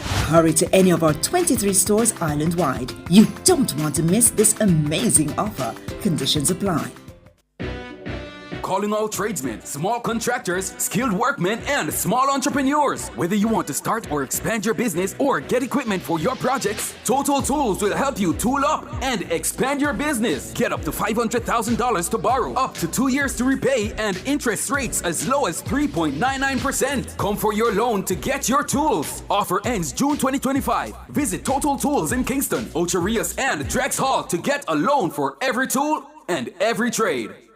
Small business owners, this holiday season, Access Financial Services is here to help you create merry money moments. Need a boost to stock up inventory, expand your business, or prepare for the festive rush? We've got you covered with our small business loans. And here's the best part. No payments for up to 1 month. Fast approvals to keep your business moving. Flexible terms tailored just for you. Let Access Financial be your partner in growth and success this holiday season. Visit accessfinanceonline.com or step into your nearest branch today. Access Financial Services, helping your small business make a big impact this Christmas. Conditions apply. Cliff says, what's on his mind? Unfiltered analysis and commentary. My hands were steady. My eyes were clear and bright. 25 minutes going up to 11. In the Bahamas, there is political fallout from the cocaine scandal that's rocking the country since last week, when several of its police officers were caught in a sting operation in which they were facilitating the movement of cocaine into the Bahamas and onto the shores of the United States of America. Yesterday, the matter reached the Parliament and it triggered ugly scenes inside the Bahamian Parliament. Ugly scenes. Bahamas is not having the best of times. Its reputation is being stained. It has had this problem for some time, though, you know. If you're a student of history, Bahamas has had a problem with the drug trafficking and corruption and the politics, for quite a while. Here's the very latest from the Caribbean News Desk. Bahamian opposition parliamentarians were thrown out of the House of Assembly yesterday as they protested the Speaker's refusal to allow the opposition leader to speak following the Prime Minister's update on the U.S. indictment of 11 Bahamians for drugs and arms trafficking. House Speaker Patricia DeVue was initially forced to suspend the sitting after Deputy Opposition Leader Shannon Cartwright grabbed the mace, the symbol of authority in the House, and threw it out of the window. Honourable members, remove that member from this place. Remove the honourable member for St. Barnabas from these proceedings. It has been moved and seconded that the business of this House be suspended for 15 minutes. The House erupted into further chaos as opposition members linked arms to resist the police officers' removal of Cartwright, prompting the Speaker to call it a dark day for the Bahamas. For the first time in my life, when I took the oath of office, I felt challenged and I was in fear for my life. I will review the tapes and I will apprise the country later of my findings. But during today's event, I was assaulted, I was almost hit. The Honourable Deputy Speaker was given a blow to the head and has to go to hospital. And we have a police officer with terrible damage to his leg. This is Parliament. And this Speaker, I'm strong. I will uphold the rights of the Bahamian people. Meanwhile, the Deputy Leader of the Opposition, Shannon Cartwright, is defending his decision to throw the Speaker's mace out of the House of Assembly's window. Cartwright accused the government and the Speaker of trying to stifle opposition voices. The mace is the symbol of the Speaker's authority that's been given to her by the Bahamian people. And so today we say enough is enough, and we give the power back to the people. We want this government to stop trying to suppress the voices of the Bahamian people, to come clean. Our country is in shambles. And so we say today, enough is enough. And the Bahamas Police Commissioner Clayton Fernandez has resigned as the fallout continues from last week's U.S. indictment of 11 Bahamians, including 3 police and defense force officers. Prime Minister Philip Davis announced the commissioner's departure in yesterday's sitting of the House of Assembly. Madam Speaker, I met with the Commissioner of Police. I have received and accepted his resignation. The Commissioner of Police has served the force with distinction. I want to emphasize that there are no allegations of wrongdoing against him, but the Royal Bahamas Police Force needs change. I have identified a highly qualified successor who is well suited to oversee the necessary reforms and change needed. That report from the Caribbean News Desk on the situation in the Bahamas. It's 21 minutes going up to 11. We are just learning of a situation at the Spanish Town Courthouse in St. Catherine. There's been a bomb threat. Yes, a bomb threat at the Spanish Town Courthouse. And also, I'm seeing here from our reporter, there's also another bomb threat at Halfway Tree Court now. Oh. So, coming in to me in the last 2-3 minutes. Yes? Bomb threat at Spanish Town Courthouse less than 5 minutes ago. Everybody has to evacuate. This is from a senior retired police officer, a reliable source. Yes? And we're getting pictures now. I'm going to send this to you, Nora, of what's happening. This looks like Halfway Tree as well, where we're learning that there's also been a bomb threat there. You know, these people who are perpetrating this practice of threatening bombs at schools, now they're targeting courthouses, and we can't seem to catch them. We can't seem to catch them. And what is their motive? What is their objective? To disrupt? To create chaos? What is it? Yeah? So we're going to get more on that. But we have some pictures coming in from Halfway Tree. Sent it to you, Nora. Yeah, what happened there? So we're getting reports of 2 bomb threats. One at Halfway Tree Courthouse and one at Spanish Town. The building at the Spanish Town Courthouse has had to be evacuated. Yes. And there's a picture up now from Halfway Tree. Nora, we have to get onto this to find out what's happening at Halfway Tree newsroom. Yeah. But it's not looking, it seems as if operations that is Halfway Tree Courthouse. Yes. Operations there might be disrupted. And definitely, from my source at Spanish Town, that building has had to be evacuated. Therefore, court matters scheduled for Spanish Town Court this morning will be affected. Yeah?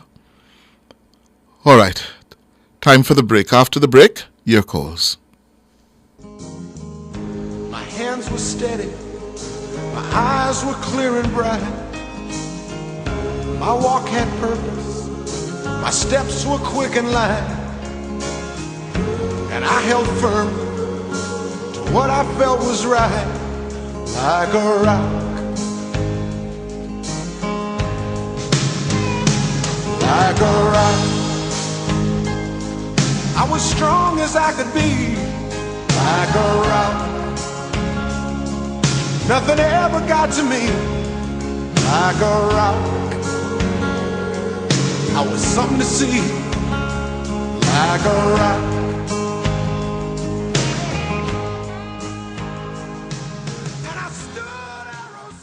Christmas prep got you stressed? Skip the baking and grab a Mother's Bakery Christmas cake. No kitchen disaster, no burnt cake, just pure Christmas bliss, like your mom used to make, minus the yelling.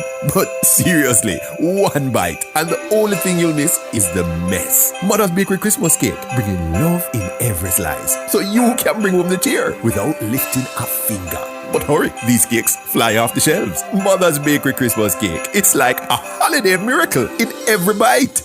Want to reduce your high electricity bills? Then Peak Energy has the solution for you. From grid-tied to hybrid solar inverters with full lithium-ion battery pack. Installation and maintenance packages available. Visit us at Shop 1, 3 Mosquito Valley Road, Red Hill, St. Andrew. Call 876-279-8820 or 944-0668. Or email us at peakenergysolutionsja@gmail.com. Peak Energy, for everything solar. IQ Optical's Black Friday frame sale is back. Get your trendy optical frame or a frame for every occasion. Come and enjoy 50% off frames in stock. Book your appointment or take your prescription to IQ Optical New Kingston, Meadow Park or Draxall. The Legal Aid Council provides free legal assistance on some criminal matters. To find out if you qualify or for more information on legal aid, call 948-6999. The time by the Justice Ministry is 16 minutes to 11. I don't have no time for whole heap of paperwork. That's why I downloaded and signed up for my One Jane Passport app. Get it all in one go. Download and sign up now. The temperature by the One Jane Passport app is 30 degrees Celsius in capital city Kingston, 27 in the western resort city of Montego Bay.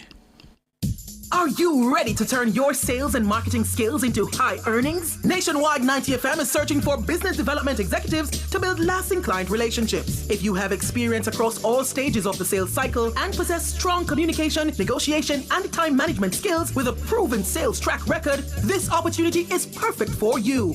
Join our team and work with the top corporate brands, media agencies, and of course, our on-air personalities. Enjoy networking opportunities, professional growth, and competitive commissions. Ready to take the next step? Send your resume to hr@nationwidenewsnetwork.com today.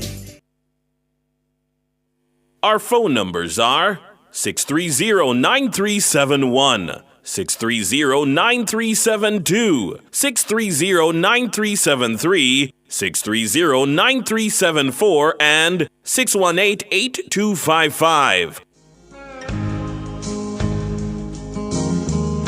My hands were steady, my eyes were clear and bright. My walk had purpose, my steps were quick and light. And I held firm to what I felt. 14 minutes going up to 11. And our first caller is Abigail. Good morning, Abigail. Good morning, Mr. Hughes. Good morning. How are you? I'm okay. How are you? I'm good. Better for hearing you. Okay, Mr. Hughes. Cliff is fine, you know. Mr. Cliff. Cliff is fine, yes. Oh, okay. Okay, Cliff. Yes. All right. So I have an issue, a very, very major issue. I have 2 TRNs according to the tax registration office. I have 2 TRNs. And oh, you end up with 2 TRNs. Exactly. That's Mr. Hughes, they said that I got one in 2019, and I don't know about that one which I got in 2019. I'm currently 17 years old. My mother doesn't know about it. My father doesn't know about it. None of my immediate family members know about that one in 2019.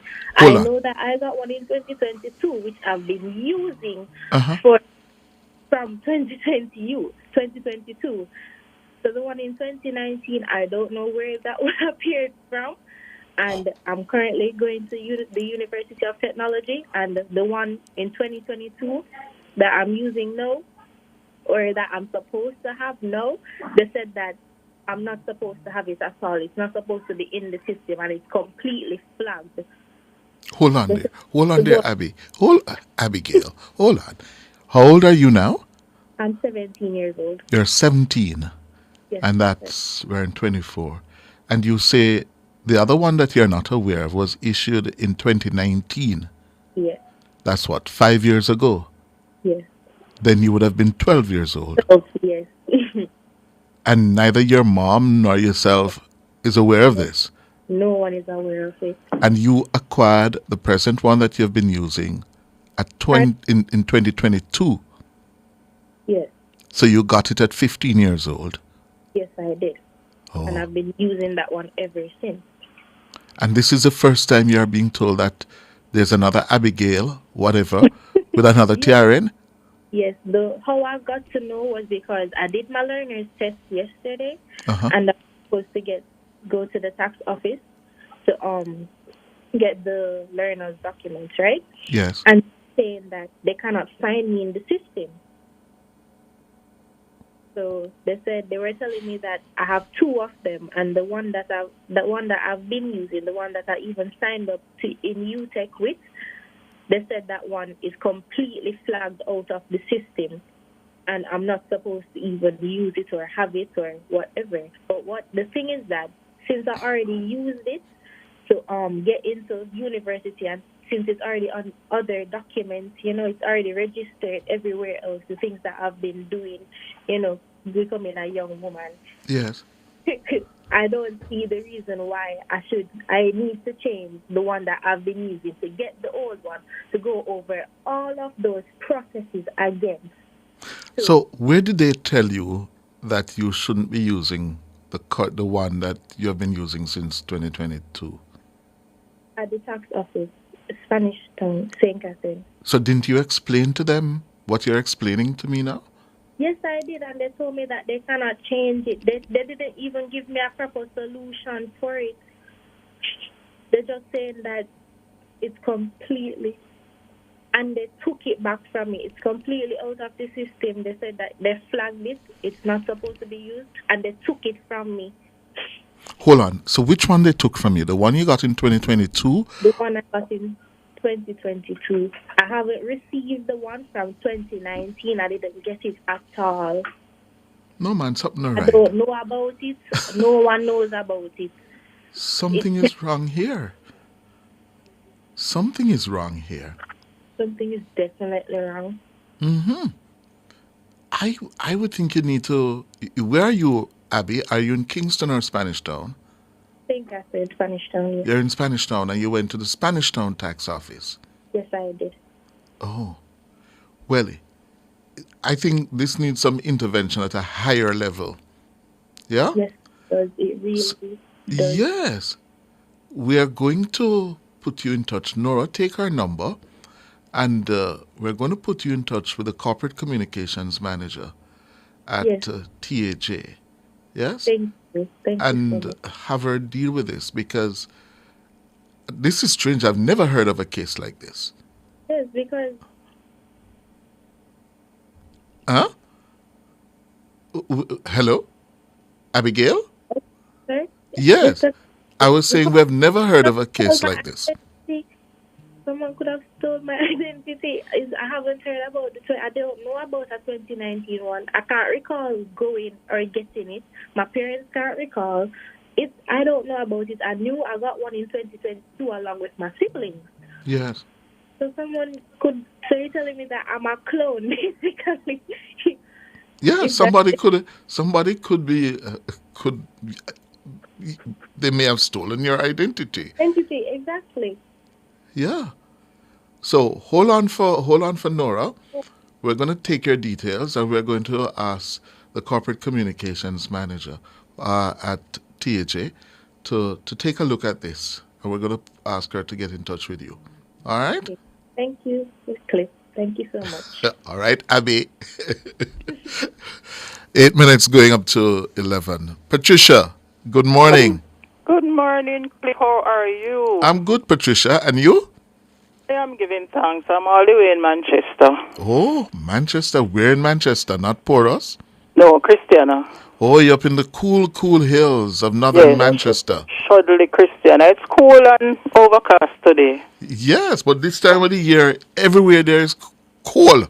You don't want to go to Coleyville now. Oh.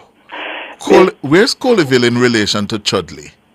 You have Shudley, then you have Christiana, then you head towards, ever heard about Bryce Church? You know where Bryce Church is? Bryce Church, no. When you climb the hill and you go way up the hills and you head towards Coleyville, you don't want to go there now, Mr. Hughes. You would be frozen.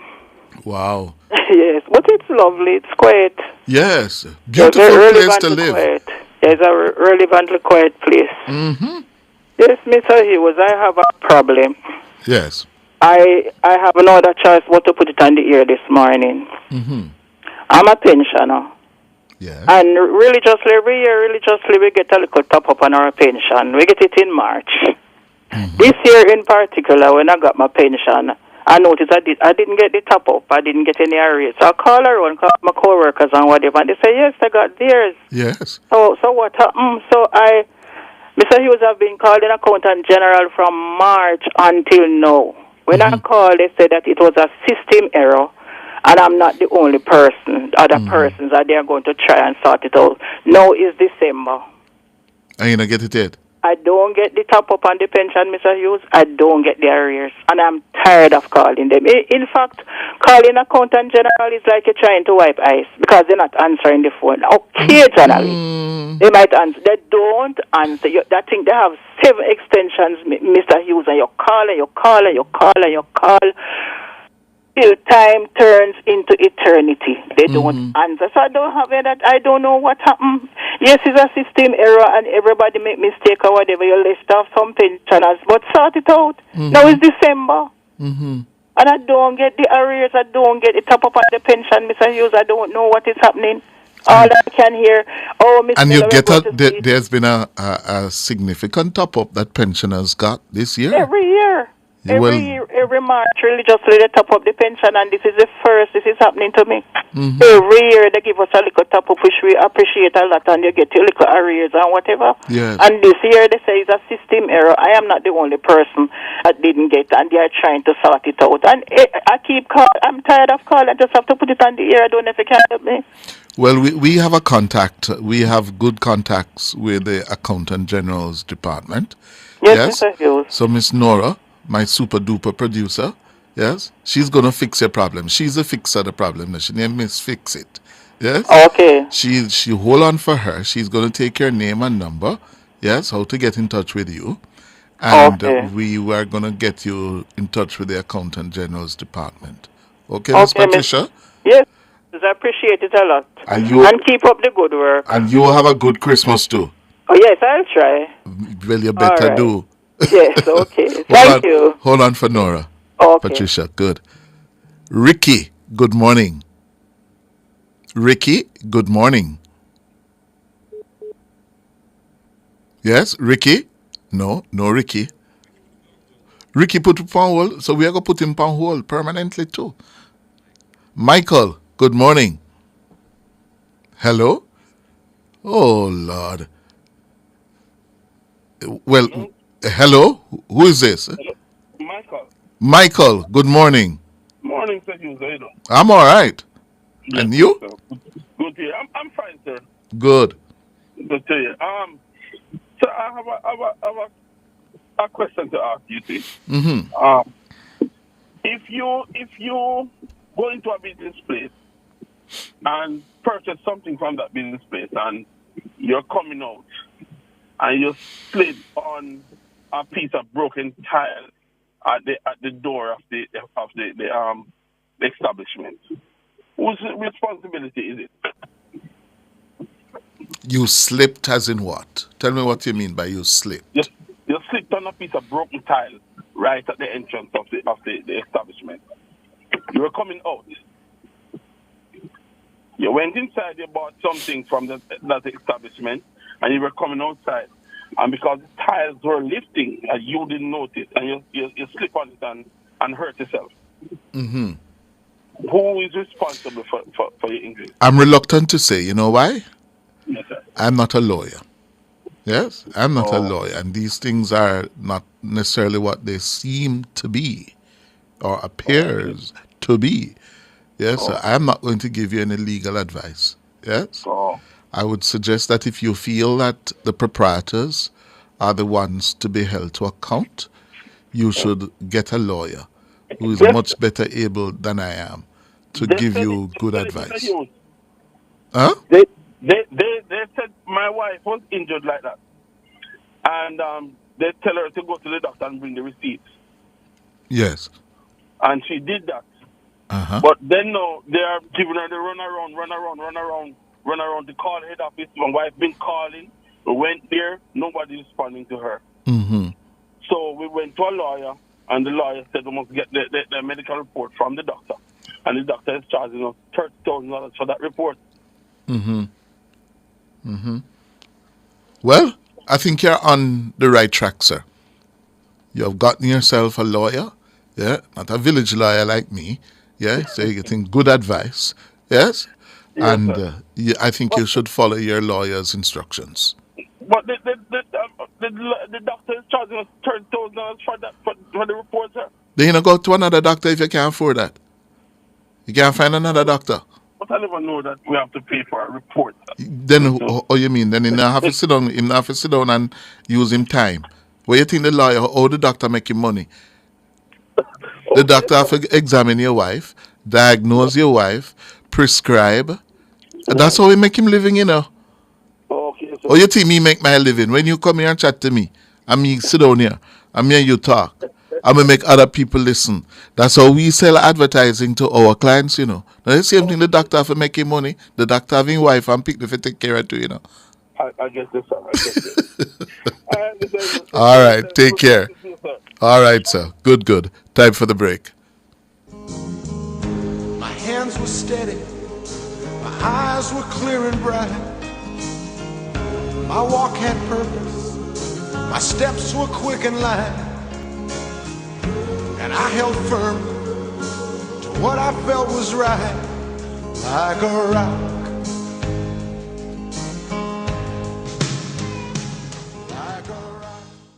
The most spectacular year-end sale is back at IQ Optical. Get up to 75% on optical frames and sunglasses in December. Conditions apply.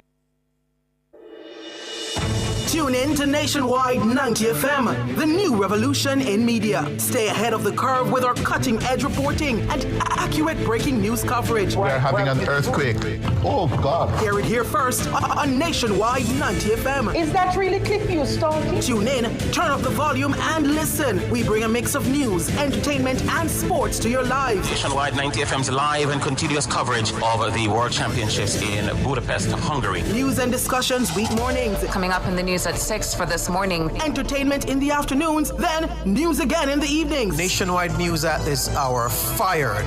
Also tune in to the entertainment and sports shows in the nights and on the weekends. It is Boy Things After Dark right here on Nationwide 90 FM. Everything is news, from current affairs and entertainment to sports, business, and other categories. Nationwide 90 FM. This is Benjamin. Give it to them. Zaga, Zen. From every whisper to every commotion. That's rubbish. The KSAMC cannot investigate itself. Was Cliff Hughes really talking like that? Every news story unfolds here first at Nationwide 90 FM, the new revolution in media. Every sound is a story, and every story we share is news.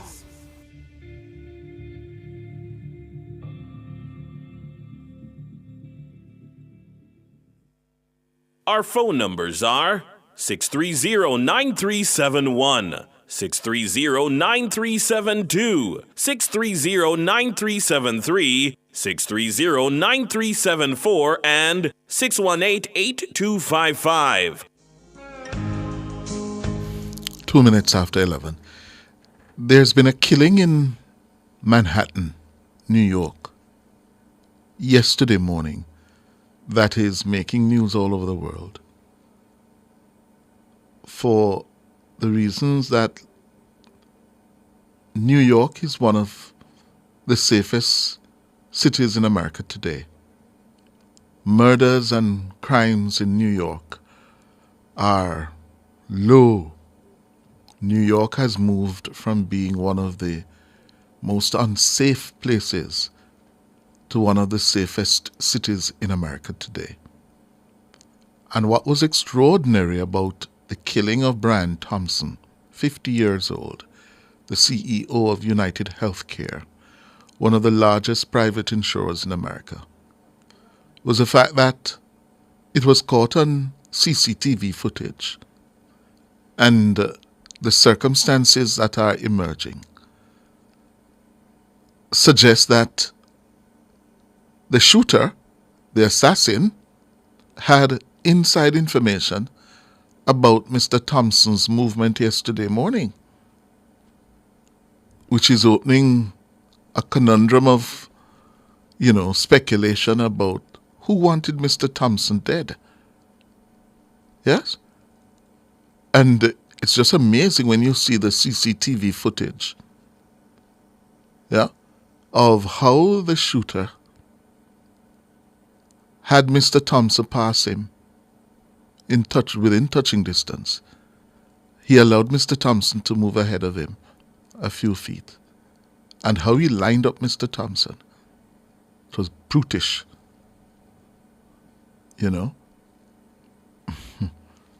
Boy. 4 minutes after 11. Billboard, good morning.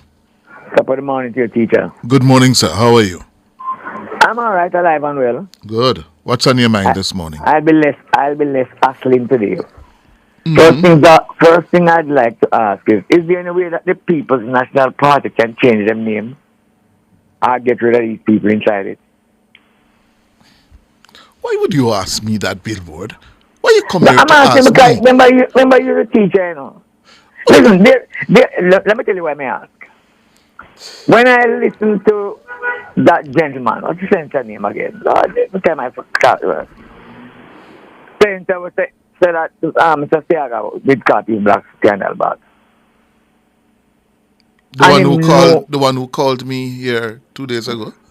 No, he didn't call. He made a speech and was talking about it on the radio. Oh?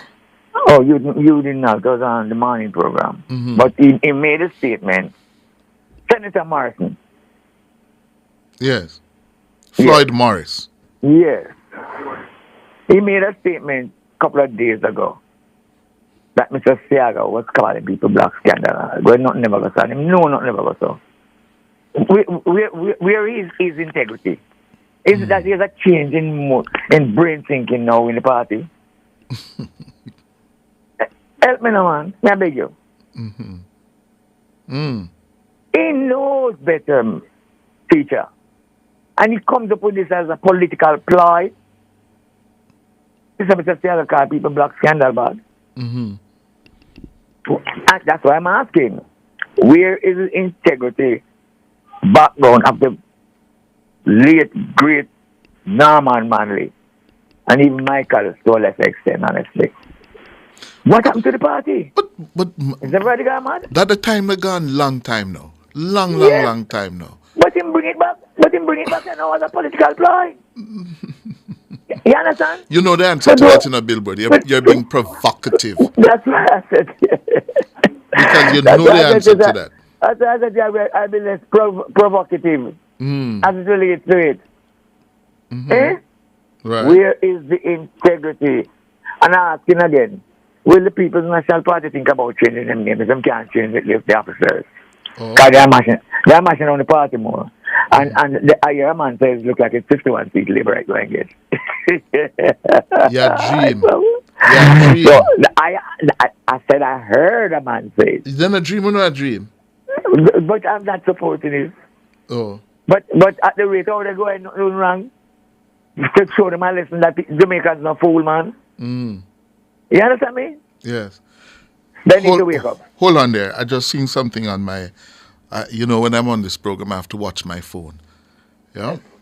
I'm just seeing a tweet posted in our news group from the Minister of Works, Robert Nesta Morgan, that the Prime Minister has declared road conditions a national emergency and that a further $2 billion is to be spent on main roads. This will be done using emergency procurement rules.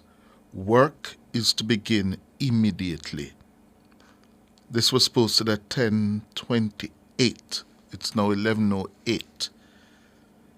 This is a tweet from Robert Morgan, Minister without portfolio but with responsibility for works, that the Prime Minister Andrew Holness has declared road conditions a national emergency, and a further $2 billion is to be spent on main roads. This will be done using emergency procurement rules. Work is to begin immediately. Well, I don't think there will be any opposition to this because we have been hearing the complaints. If you use the roads in Jamaica, you see it. Yeah? All of a sudden. No, well, not all of a sudden. Since the last several weeks of the continuous rain, some hell of a pothole. Them they're not pothole. Some of them are not pothole. Yeah? And the government should consider giving relief to motorists to fix their front ends. A whole heap of motorist front end bill gone up. Yeah? Because of these potholes. So it's good to note a national emergency. Yes? Okay, I want that to be confirmed. This is not a fictitious, fake tweet. Oh Lord, after me say it, me just realize it. I hope. In today's world, you have to double check and triple check. But according to a tweet posted at 10:28 by Robert Nesta Morgan, PM declares road conditions a national emergency. A further $2 billion to be spent on main roads. This will be done using emergency procurement rules. In other words, it's now going to take 2-3 years before the work start. Because these potholes need to be fixed like from last week. Everywhere you go in Jamaica, they pothole them. And the deteriorating road surface conditions. Yeah? So, I'm sure we're going to have more on that in our news at midday. All right. Billboard, you hear that? Yeah, man, you're going to get some news on it, you know. That it is election money. And that's the government giving it out to election money. well, you know the politics. The politics is very competitive. Yeah? Oh my God! But the fact is, the response to that is, we all see the state of the roads. I tell you, but we all see it. Nobody can deny that. Yeah. They're gonna find something to say. Well, them can find something to say, but me want my patrol them fix. You know why your patrol them fix? What you mean? Isn't that good, man? And them not borrowing the money for this. That's the other thing. Prosperity to the world. All right. Listen, as I stand not going to hassle you. As I stand not going to hassle you. Oh, all right, Billboard, I'm going to leave you because my producer has the Prime Minister's words on this matter. So let's listen to what the Prime Minister... Yes, sir. Let's listen to what the Prime Minister said. For those who are going to come out of the woodwork to criticize, the government has already allocated a significant sum of resource, $45 billion, that was entirely subject to the procurement legislation in the ordinary way. The government is now announcing a further $2 billion Jamaican dollars to be spent on our main road network for patching and reinstating the roads to drivable condition. This will be done following the law as well, using emergency procurement rules. We expect that the work will begin immediately. There are 21 grade 1 contractors. The NWA will use the various methodologies approved for emergency procurement to engage those grade 1 contractors, to mobilize them right across Jamaica to get the patching and reinstatement of roads to drivable conditions done. Prime Minister Andrew Holness speaking this morning at a signing ceremony for the Spark project, yes, announcing another $2 billion to be spent on the national roads because of the crisis motorists are facing, the country is facing, where because of the consistent heavy rains recently, it's just terrible, the roads. And he says that that an extra $2 billion is going to be subject to emergency procurement. Yes? Emergency procurement. Yeah? And as Billboard says, it's not borrowed money, that. Not borrowed money. Yeah? So, there you have it. Yeah? Will all roads be fixed in time? Yeah? Oh, dear. All right. So, that's good news. Yes, that's good news for everybody who uses the road. Yeah, I can tell you every time I'm making my way home now, to and from home, before you set out, you jog your memory. Where are the potholes that you don't want dropping now? Because you don't have no money to fix your front end or your tires. In fact, I heard a story last night that there's a government spokesman, yeah, who dropped into, not a pothole, that was like a crater. And in 4 tires, they mash up. 4 tires, them bust. Yeah? So I don't know, if he would have played a part in getting this done, because this is past crisis where the potholes are concerned. Yes? All right. Ricky is on the line.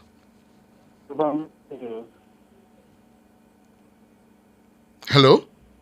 Hello, hear me? Yes, sir. Yeah, good morning. Yes, sir. Good morning. Yeah, I'm calling about store. No, I'm not hearing him at all. Let's go to the break and come back and see if we can fix his line. All right? My hands were steady, my eyes were clear and bright.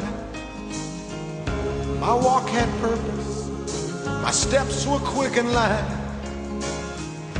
and I held firm. Here's a UNICEF nutrition tip. Breast milk is all your baby needs for the first 6 months. Skip all other foods. The time brought to you by UNICEF is 15 minutes after 11. KFC festive feast for the holidays. Full of power with my friends and my family. KFC bucket of the flavor. Something for everybody, time for we celebrate. 12 piece of chicken so delicious. Fries, biscuits, coleslaw, mashed potatoes. And the Pepsi. Crunch the holiday with KFC.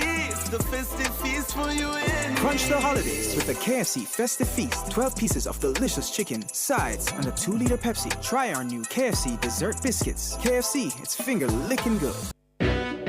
Calling all tradesmen, small contractors, skilled workmen, and small entrepreneurs. Whether you want to start or expand your business or get equipment for your projects, Total Tools will help you tool up and expand your business. Get up to $500,000 to borrow, up to 2 years to repay, and interest rates as low as 3.99%. Come for your loan to get your tools. Offer ends June 2025. Visit Total Tools in Kingston, Ocho Rios, and Drex Hall to get a loan for every tool and every trade. Our phone numbers are 630-9371, 630-9372, 630-9373, 630-9374, and 618-8255. My hands were steady, my eyes were clear and bright. My walk had purpose, my steps were quick and light,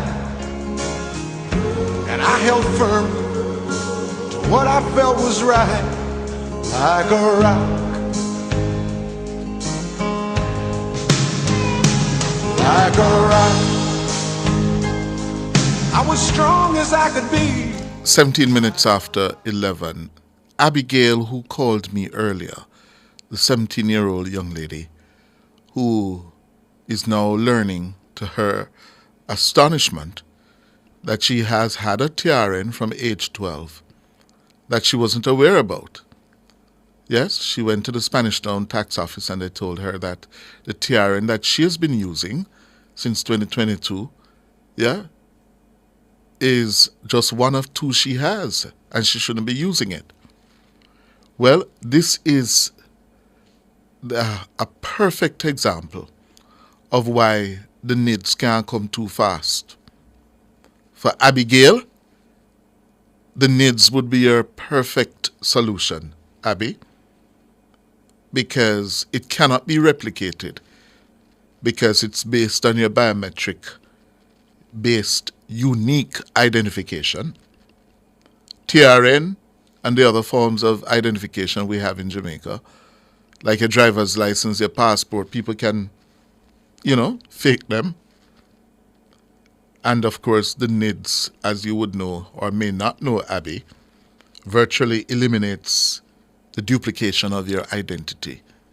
So if I were you, Abby, use this as a case. So soon as they're ready, you can go and apply for your NIDS. Go and do that. Because if you were registered under the NIDS, this wouldn't happen to you here.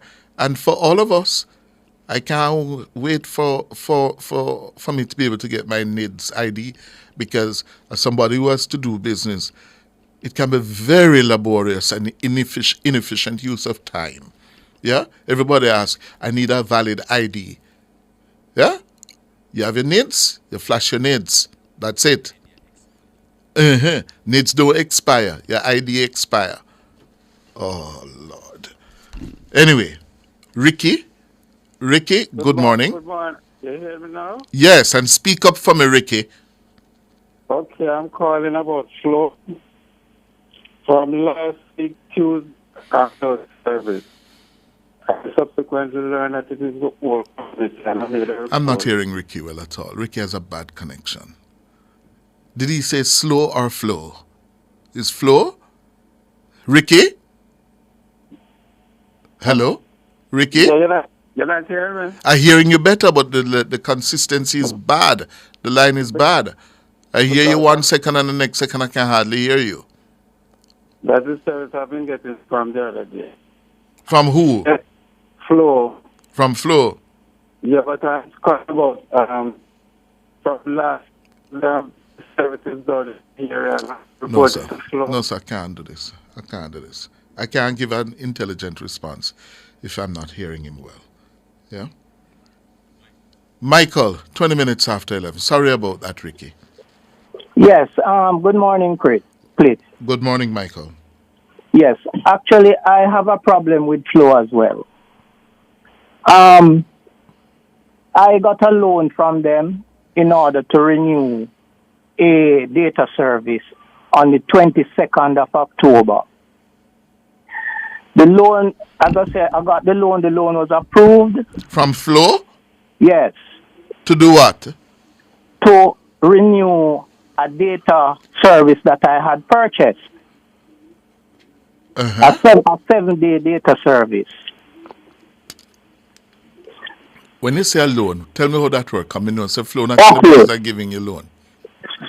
Flow have a system where you can apply for different denominations, loan denominations, to purchase different data services, like a 3-day service, a 7-day service, or a 28-day service.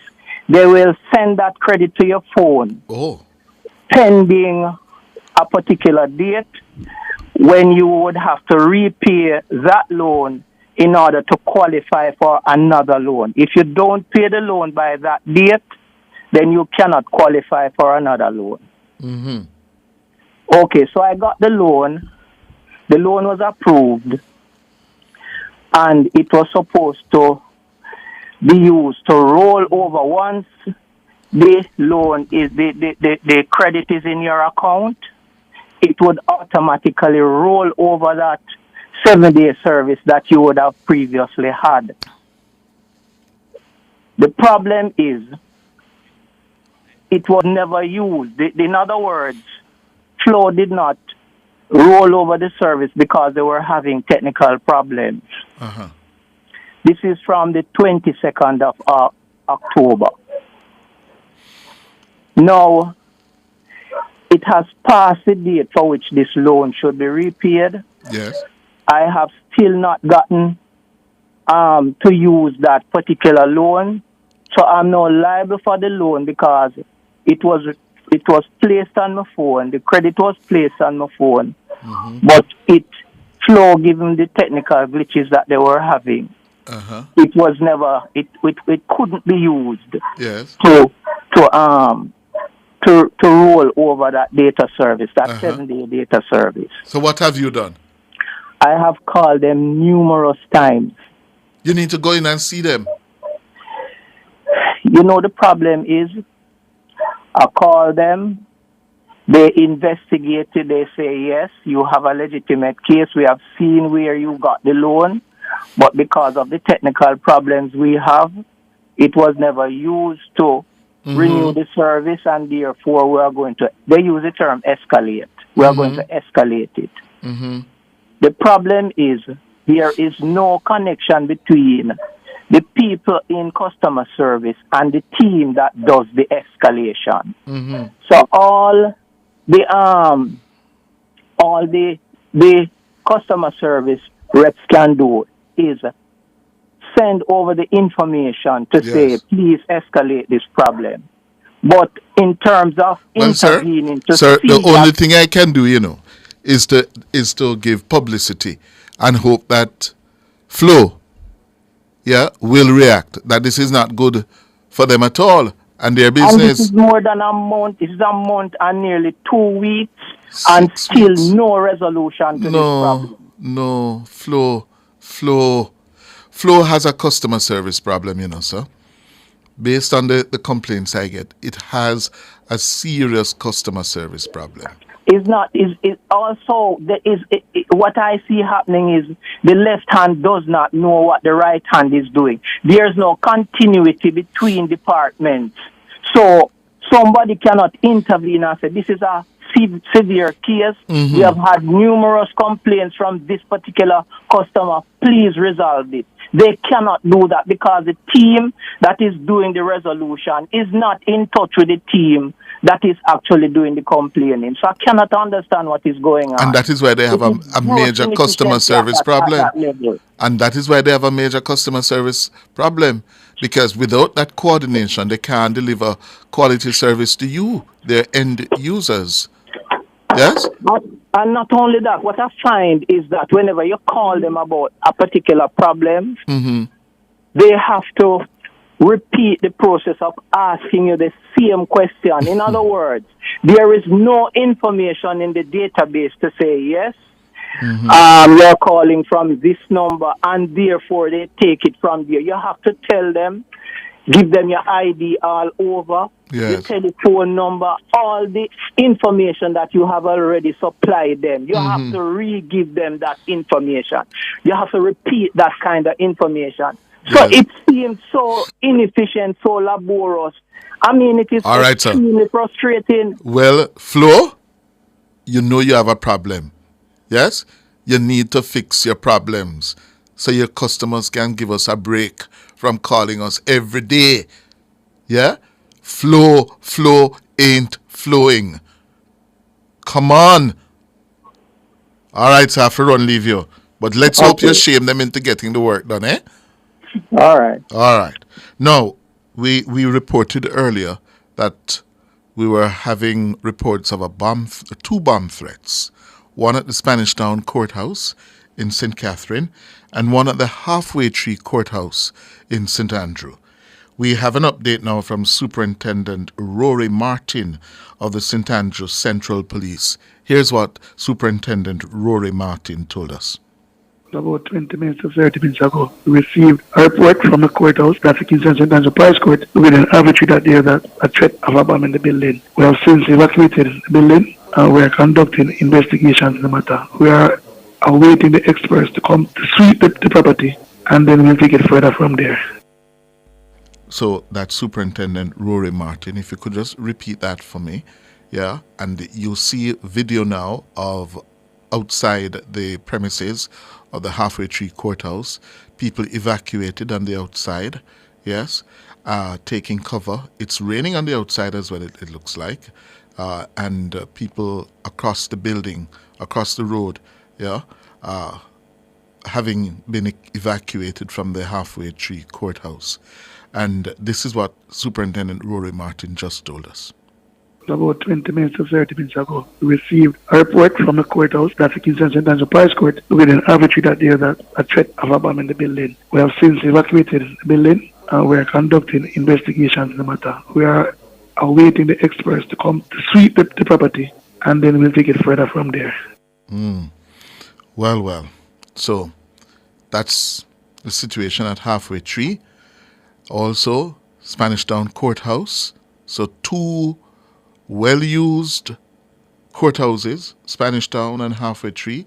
Operations at both locations crippled this morning because some people are willfully, maliciously seeking to disrupt operations to create instability. Yes? That, listen, you know, and we can't catch them, and they've been doing this for some time now. Started at schools, several schools, institutions of learning, and now they reached the courthouse. Back to that situation, read the roads. I'm now learning the declared road situation a national emergency gives the policy directive for the use of emergency procedures. So by declaring that the road problems, potholes, deteriorating road conditions being declared a national emergency now facilitates the use of emergency procedures, procurement procedures. Rehabilitation of roads will begin this year. When this year? It should have started long time, but we know it has been delayed. But when? Now that the rain's done. The rain them done? It's still a rain outside? Yes, it's still a rain. Oh, Lord. But yeah, the rain, it's not raining as much as it was earlier in November. Today is the 5th of December. Yeah? When the Spark program will start, Mr. Prime Minister, Mr. Robert Morgan, yeah? And the additional $2 billion will be allocated to patching major and strategic corridors across the island.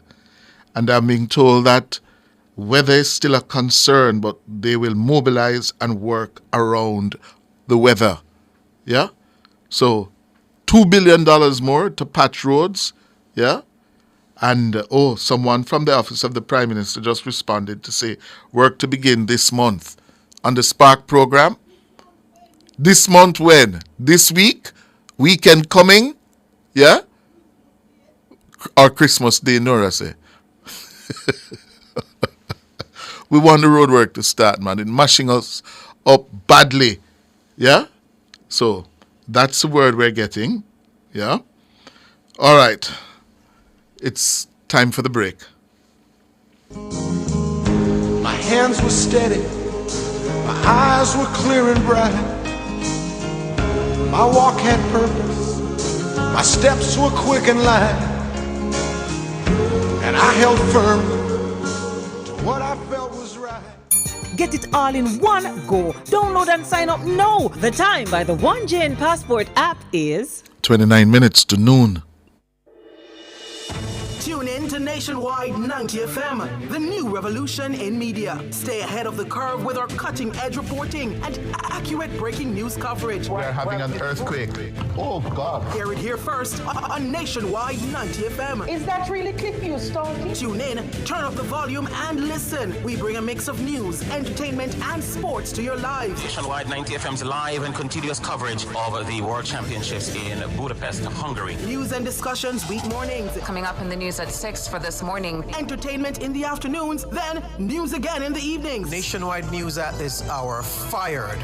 Also, tune into the entertainment and sports shows in the nights and on the weekends. It is Boy Things After Dark right here on Nationwide 90 FM. Everything is news, from current affairs and entertainment to sports, business, and other categories. Nationwide 90 FM. This is Beanie Man. Give it to them. Zaga, Zen. From every whisper to every commotion. That's rubbish. The KSAMC cannot investigate itself. Was Cliff Hughes really talking like that? Every news story unfolds here first at Nationwide 90 FM, the new revolution in media. Every sound is a story, and every story we share is news.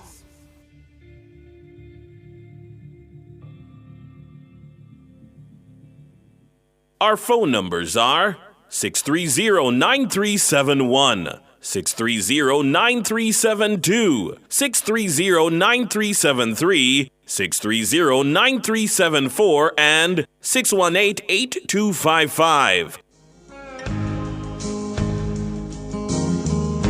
My hands were steady. My eyes So some of the YouTubers are upset that we yap too much. Yes? Donaldin James. Yes? And that may I say Cliff yap too much, whatever sometimes. You know, like hear the truth, but no. Yes? We want the spark to start. The spark, not start spark yet. Yeah? We want it to start. Because I am a motorist. I see what other motorists are going through. So don't tell me foolishness.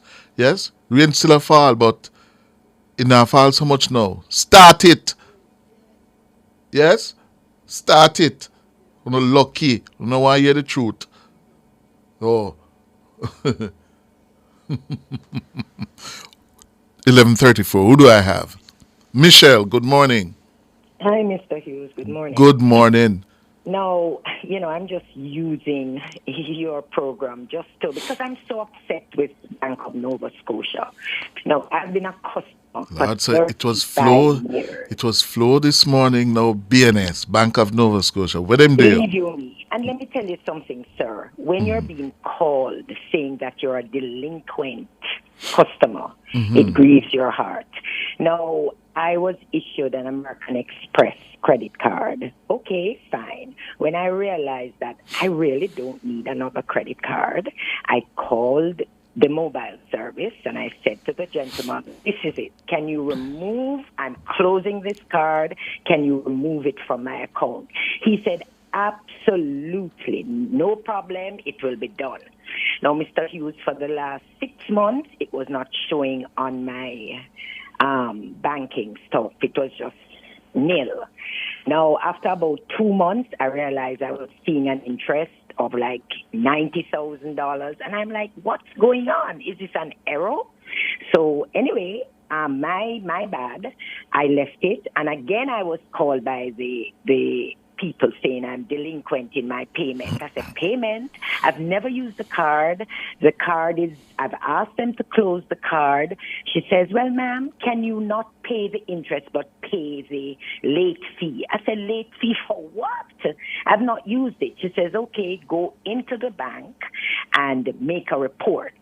Mm-hmm. Now, if you know, going into a bank is horrible. Right? You lose so much time, it's crazy.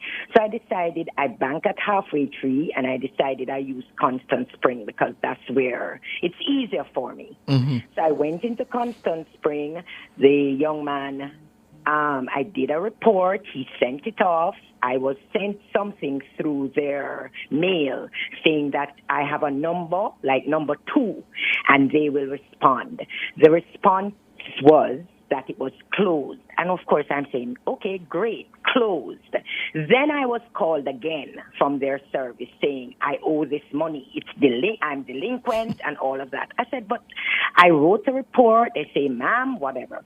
So I went back to BNS Halfway Tree, and they said, you have to write a report to the manager.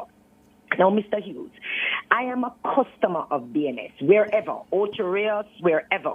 And if I go into a branch and I write a report to the manager where I received the card, the manager sent to say, no, I'm sorry, she opened her account at Halfway Tree, send it off to Halfway Tree.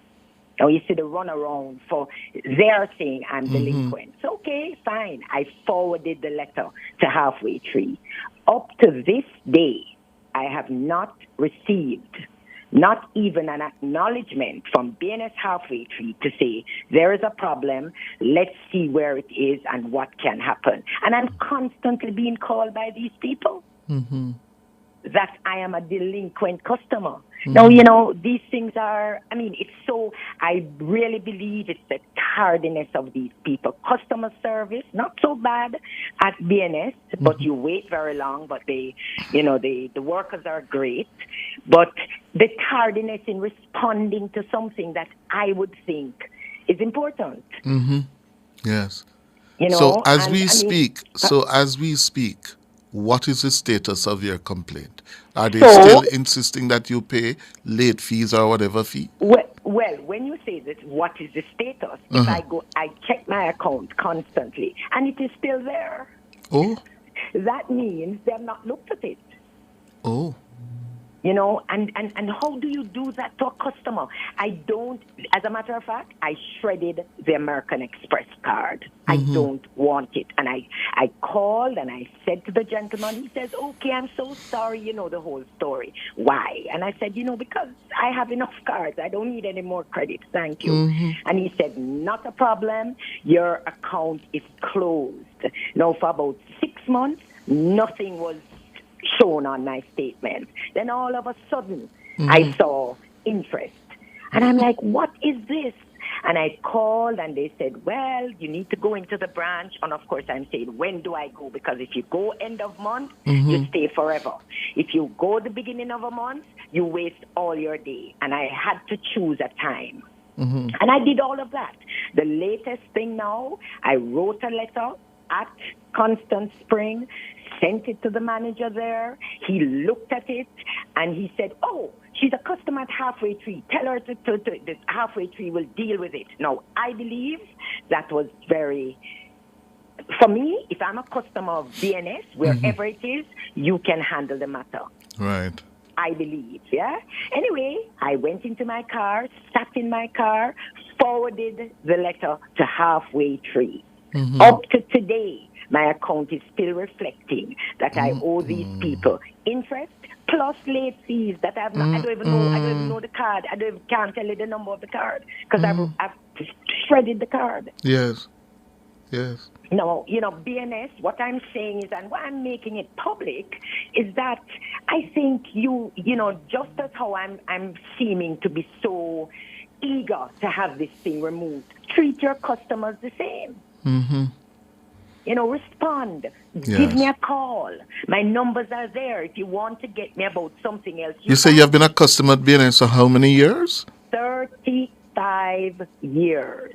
Wow. And the only reason why I do not use halfway tree, it is crazy to get there. Mm-hmm. One, the safety of going there. So if I am wherever I am, if I was using Oxford, now I'm using Constant Spring, and I don't see why not. That's why this is making life easy for you. Mm-hmm. That's why you have cards, that's why you have telephones, but it doesn't make sense. You're going to tell me, Mr. Hughes, go into the branch, write a report, all of that I did, and then when I go now to say, what's the matter? Because the people are calling me, and these people are calling me from Woy, they don't even speak English properly. So when I'm explaining, they're not even understanding. Mm-hmm. Yeah. BNS? Yeah. So BNS, we're calling you out this morning, BNS. Yes, you have to fix to your customer of 35 years. You sent her, you offered her another credit card. She said, no, thank you. She shredded it. You acknowledged that it was not delivered to her for use.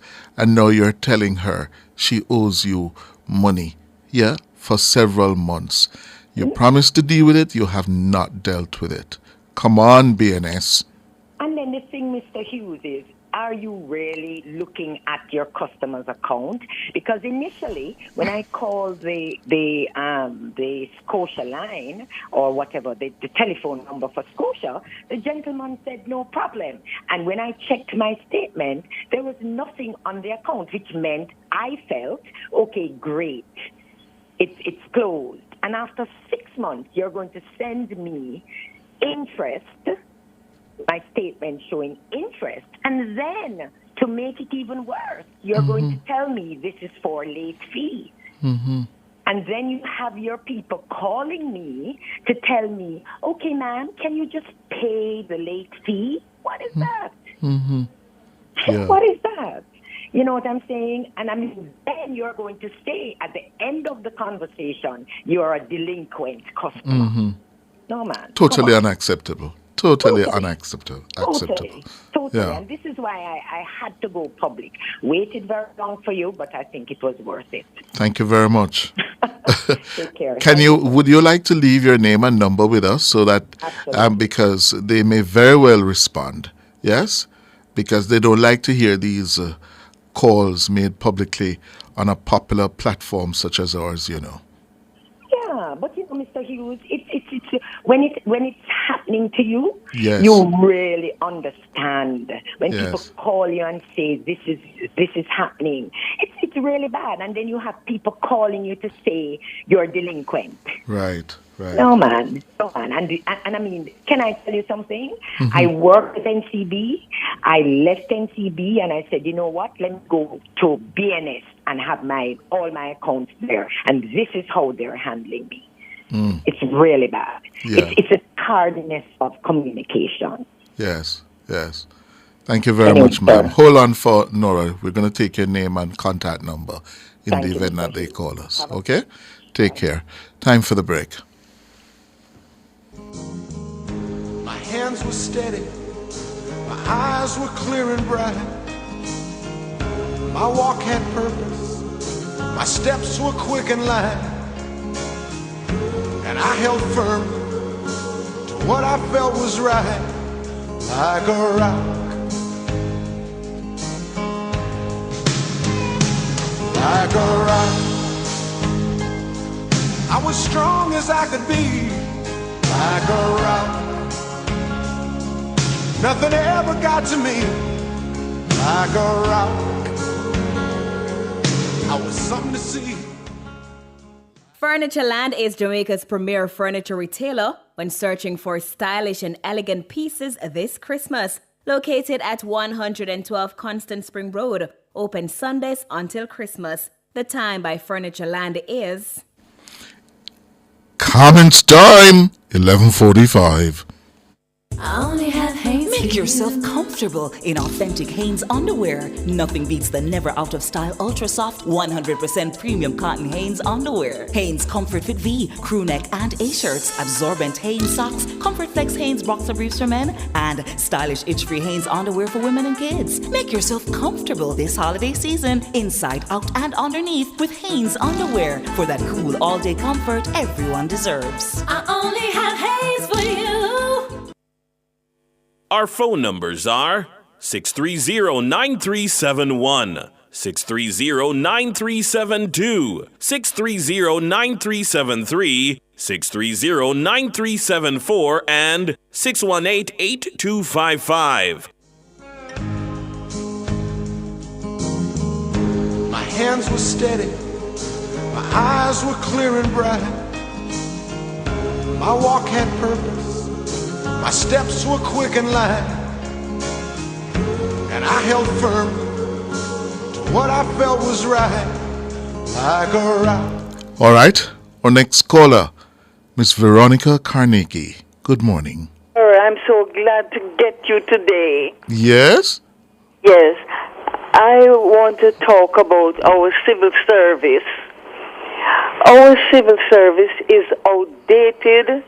Our civil service is costing us, and we need to do something about it. And this is what we want to talk to you, me and my friends who are octogenarians and nonagenarians. All in your 80s and 90s. That's right, and we want to do this as our last effort to get rid of our civil service is costing us. What does a permanent secretary do, sir?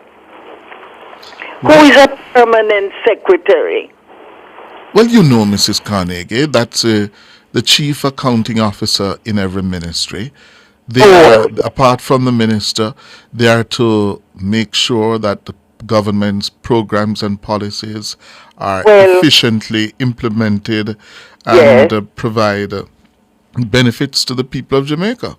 We have watched it through our years, sir, and we have come to the conclusion that our civil service needs to be scrapped or changed or count down or something has to, and we would like to see that before we go home.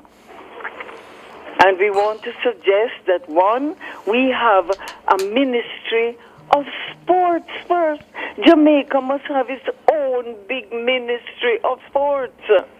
That's one, sir. No, that's two, because you haven't told me how do your group of octogenarians and nonagenarians will go about dismantling the civil service. We don't know yet, but we're just screaming out and telling you that something has to be done. We haven't worked out the how yet. And what would you replace it with? What would you replace it with? No, we have ministries, but some of them are serving no purpose. Some of them are costing us. We have too many servants. We have too many so-called servants. What are those servants doing? We need a ministry of sport, first of all, for such a great country of Jamaica. We must have its own ministry of sports. We shouldn't be touched on with anybody. That's one. Hold on. So it's now where the ministry, it's now the Ministry of Sports, Culture, Gender, and Entertainment. That's too much, sir. You're too much on poor Babsy Grange. But look at how sports is so important to us. We should have a solo ministry of sports. Call Mike Fennell and those oldies and get them going. Let us have our own ministry of sports with its 8 divisions, because we have 8 areas in which we excel. May I challenge you on that? Yes, sir. But because my brain is not going, is going and coming at 93, you know. No, man, you're doing well. Don't worry about that. Why would you want a Ministry of Sports on its own when, for example, most of the sports in Jamaica, just a sec, just a sec, just a sec, Mrs. Carnegie, but it has been working. The structure has been working. Sports are grumbling, even with the last Olympics. Mrs. Carnegie, Mrs. Carnegie, have you considered, Mrs. Carnegie, that our major sports in Jamaica are run by non-governmental associations and bodies that have been doing a good job? You don't want to put that, you don't want to take that away and put that in some government bureaucracy. Government bureaucracy is to facilitate, yes, policy, yes, that is going to be implemented by these independent sporting associations, help to develop training and to provide resources for their athletes. But you don't want to take that and put it in a ministry. The J3As hold on. Let's take the J3As for track and field athletics. For more than 100 years, yeah, we have developed one of the finest, yes, sporting association in the country with a long record. You don't want to take that and put it into a political bureaucracy, Madam Carnegie. Why would it become political? Because what you're saying, you want a Ministry of Sport to be more all-encompassing, and I'm saying what we have is working.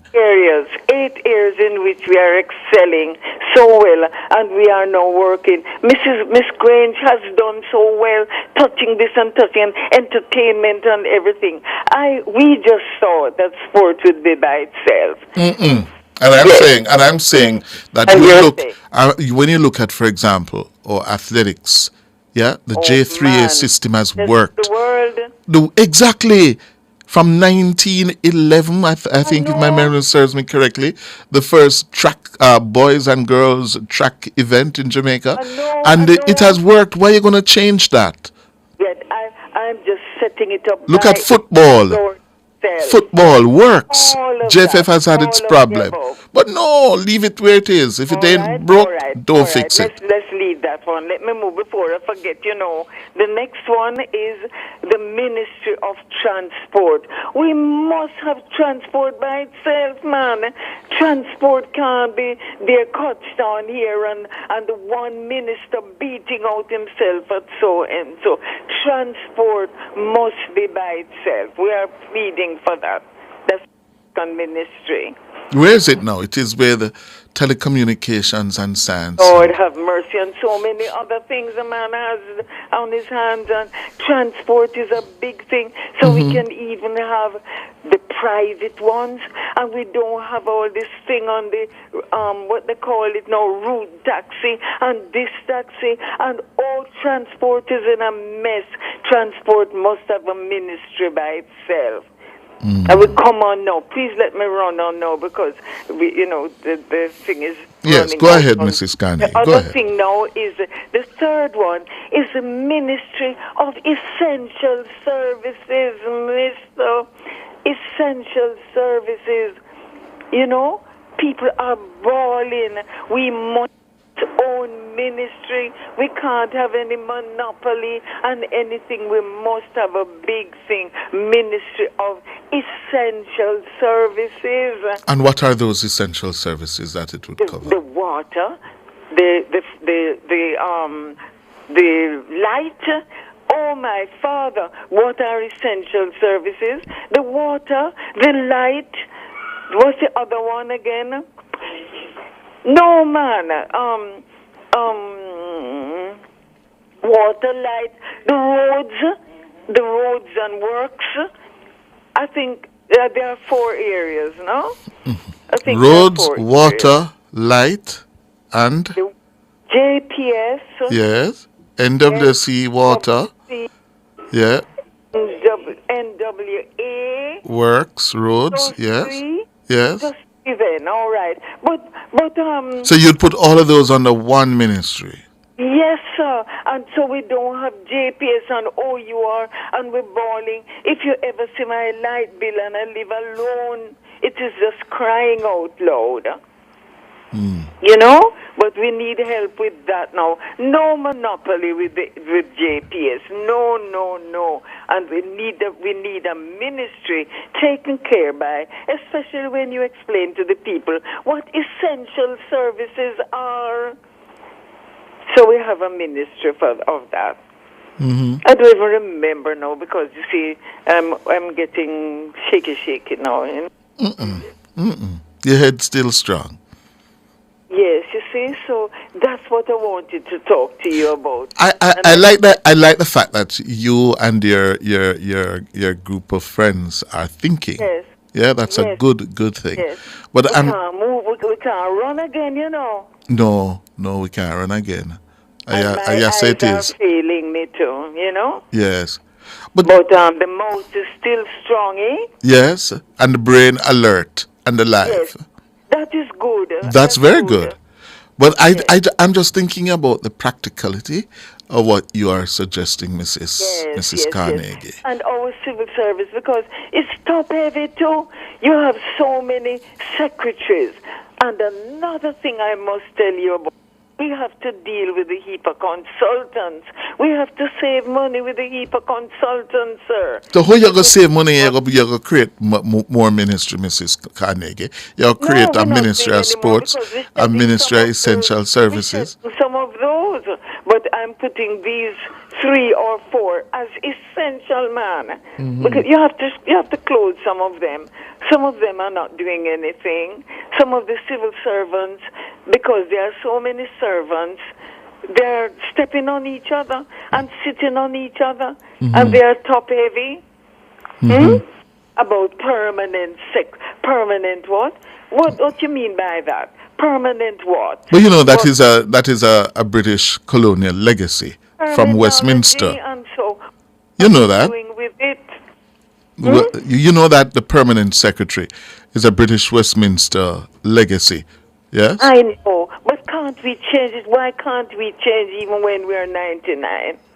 Good question. Why do you have to call him that? Permanent what does secretary. He do? Yes. What does he do? And why are there so many secretaries in that thing? And you know the permanent comes from the theory that the chief accounting officer in ministries, yes, don't change when we have elections. Ministers come and go.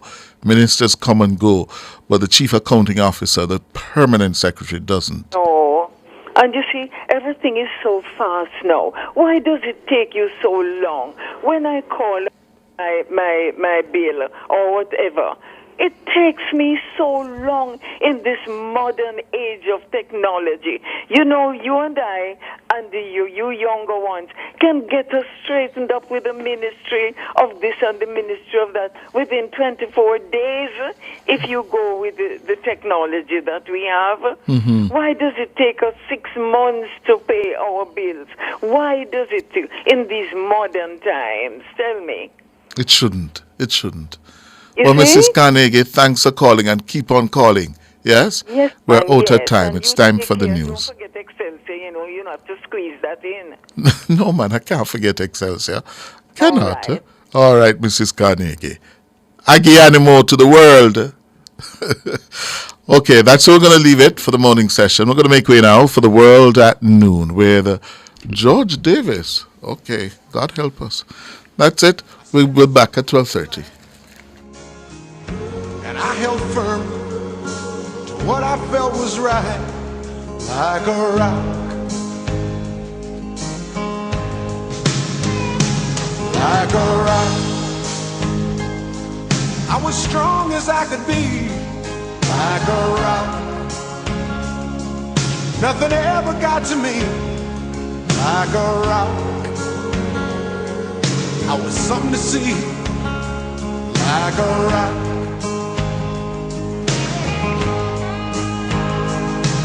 And I stood arrow straight, unencumbered by the weight of all these hustlers and their schemes.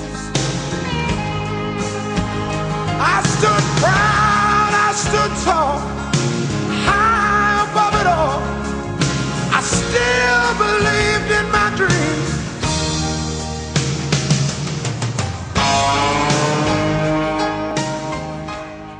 Nationwide 90 FM, continuing the tradition of fair, fearless, and factual reporting. Clearing personal, non-commercial shipments at the port? Avoid the wait. Request a contactless clearance through your agent today. It's more efficient. It's secure. The time by the Jamaica Customs Agency is 12 o'clock.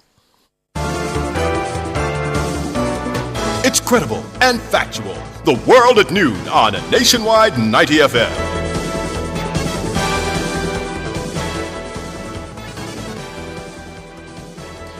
Coming up in the world at noon today, Thursday, December 5, 2024, security forces are at this hour responding to a bomb threat at the Kingston and St. Andrew Parish Court. About 20 minutes to 30 minutes ago, we received a report from the courthouse, that's the Kingston and St. Andrew Parish Court, within Advertisements that there is a threat of a bomb in the building. The driver allegedly responsible for the fatal crash, which claimed the lives of two Lebanon High School students, is set to face multiple charges. The Met Service says January to October this year was the wettest period since 2020. Tourism Minister says technology can both help and hinder the marketing and management of the tourism product. In regional news, the CDB names a Barbadian as the new head of the bank. In international news, manhunt continues in New York City for the man who shot and killed the United Healthcare CEO. And in sports, Joseph Reds Pereira recommends several changes to the Windies Test squad for the Pakistan tour in 2025.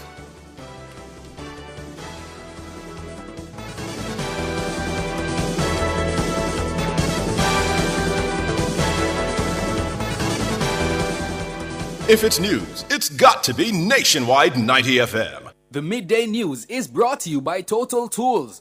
Every tool, every trade.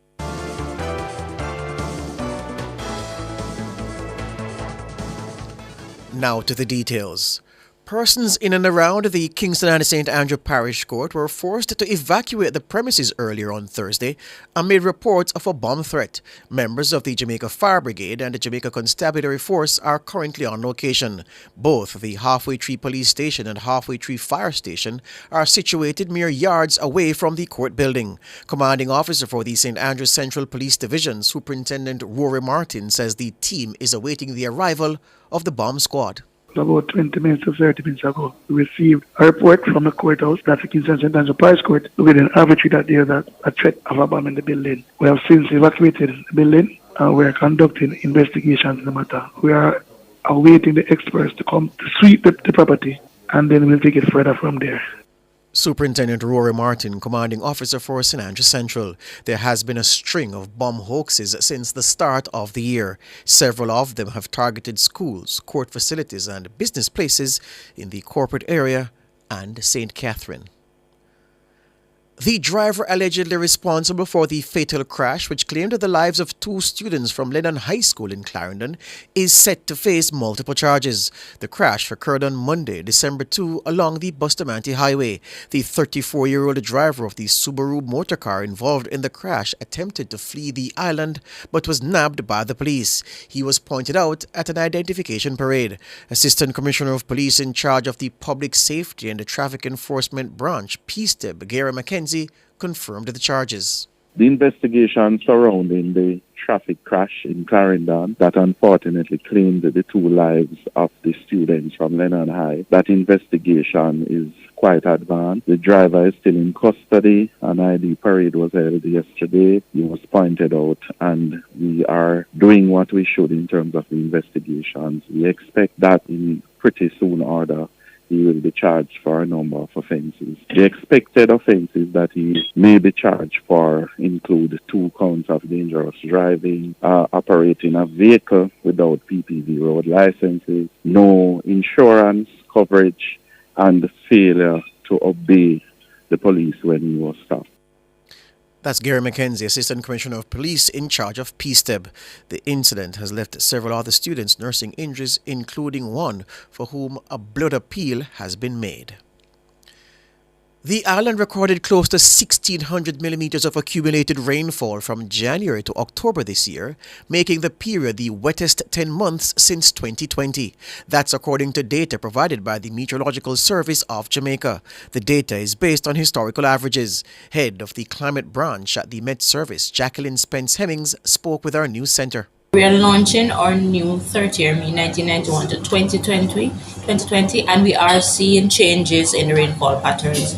The main rainfall seasons are May, June, and August to November. What we're seeing is, although we manage most of the times to catch up with the rainfall amounts by the end of the year, the periods when we are expecting the rainfall to occur is not happening. For example, this year for May, June, we didn't have a significant rainfall amount. That would have meant that the farmers had to be looking for water for irrigation, they had to buy it. We also had water lock-offs and that kind of thing.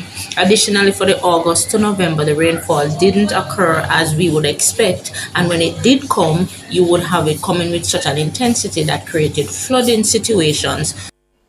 The Met Service is currently hosting its second Climate Outlook Forum in St. Andrew. The forum is set to see the launch of the new 30-year mean for rainfall averages. It says while the complete data set for the month of November is not yet available, the number of rain days recorded during the month have increased since 2020. Conversely, data shared by the Met Service shows the period January to March this year as the driest since 2005. Mrs. Spence Hemmings says changing climate patterns are here to stay.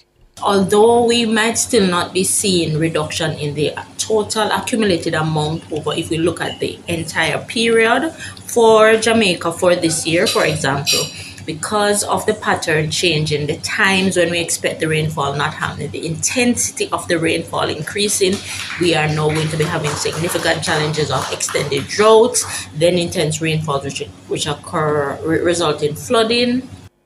Jacqueline Spence Hemmings, head of the climate branch at the Met Service.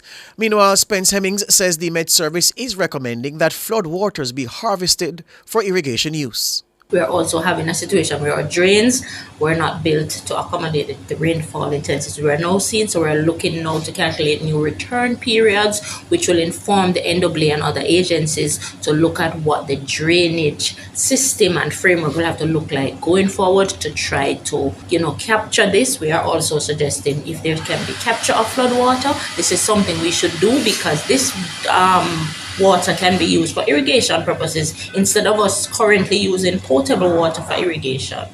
Jacqueline Spence Hemmings, head of the climate branch at the Met Service.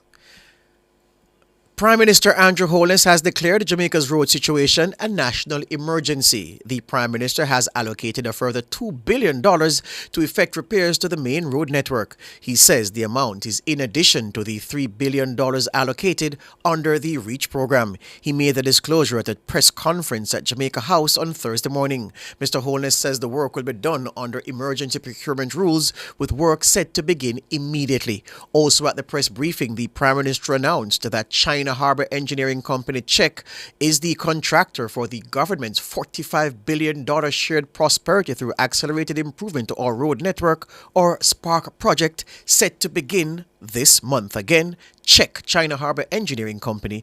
They have been announced by the Prime Minister as the contractor for the $45 billion SPARK program. The Minister of Tourism, Ed Bartlett, says technology can both help and hinder the marketing and the management of the tourism product. The Minister was addressing the opening day of the 7th staging of the 3-day Tech Beach Retreat, now underway at Breathless Beach Secrets Resorts and Spa in St. James. Tourism is the hugest beneficiary of technology, and it is also going to be the first major casualty of technology, for the simple reason that more than 80% of tourism activities across the world is what you would call repetitive activities around lower-end skill levels, and technology, as you understand it, and particularly machine intelligence, is a huge driver of efficiencies within this space. Minister Bartlett says increasingly technology is being used to do more of the cleaning work at hotels across the island. So we're looking at nanotechnology that will bring together the possibilities for accessing the most minute areas within a hotel to extract the nanoparticles that exist that are part of the epidemiological balance within the space. So that when an ordinary staff can't reach to those deep areas, nanotechnology does, removes the virus and ensures the safety and health security of that space. That's Ed Bartlett, the tourism minister. Tech Beach was founded by Jamaican Kirk Anthony Hamilton and the Trinidadian Kyle Maloney in 2016, and it has emerged as one of the strongest and the best entrepreneurship, innovation, and technology platforms in the Caribbean. During the retreat, entrepreneurs and the startups will get the chance to connect with investors.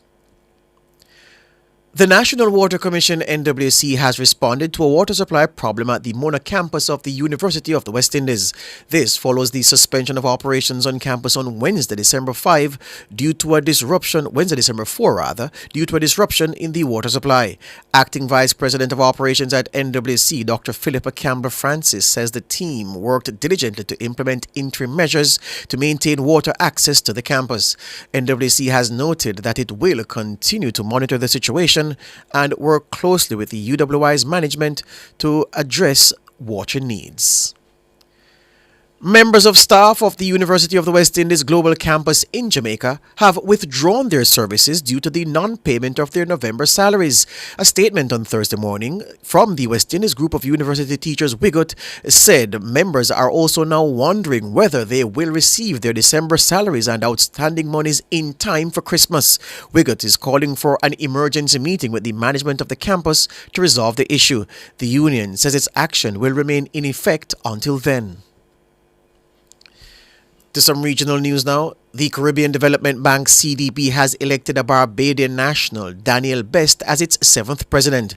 In a statement on Wednesday, the CDB says Best brings a wealth of experience and a deep understanding of the region's development challenges and opportunities. Best has over 20 years' experience in development finance, policy planning, and infrastructure investment. CDB says he's poised to lead the institution into a new era of regional transformation. Best has spent over 15 years with the CDB, holding progressively senior positions, including Director of the Projects Department. Most recently, he served as Senior Infrastructure and Development Advisor to the Prime Minister of Barbados on secondment from the bank. The Prime Minister of St. Vincent and the Grenadines, Dr. Ralph Gonsalves, has reiterated his government's decision not to implement a citizenship by investment program. Speaking at the 14th annual Dame Mary Eugenia Charles Memorial Lecture this week, Gonsalves emphasized his government's principled stance against the sale of citizenship, stressing that it is a fundamental right rather than a commodity. His remarks focused on the moral and the practical aspects of the issue, outlining two main reasons for the government's position. The first, he explained, is a matter of principle, noting that the concept of citizenship cannot be reduced to a saleable product. The issue of citizenship by investment has been a subject of debate in St. Vincent and the Grenadines, with the opposition arguing in favor of such programs as a means of generating revenue and attracting foreign investment. However, Dr. Gonsalves' remarks underscores the government's commitment to preserving the integrity of citizenship, emphasizing that the decision is rooted in both principle and practicality.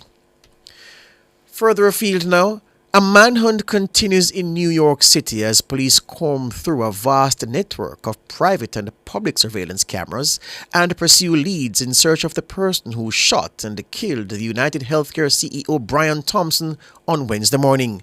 U.S. media is reporting that investigators deployed drones and dogs as well as sifted through data related to public use electric bikes from the company City Bike as the suspect remained at large after what police chiefs said was a targeted killing. On Thursday, ABC News reported that police were closing in on a suspect, citing police sources. Among clues were a mobile phone, footage of the suspect in the Upper West Side neighborhood, and shell casings from bullets found at the scene.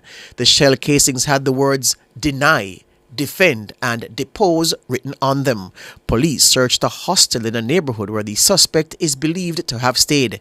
CNN report that police found a fingerprint while investigating objects connected to the man, including a mobile phone and a water bottle, and that evidence was being examined in hopes it could pin down an identity.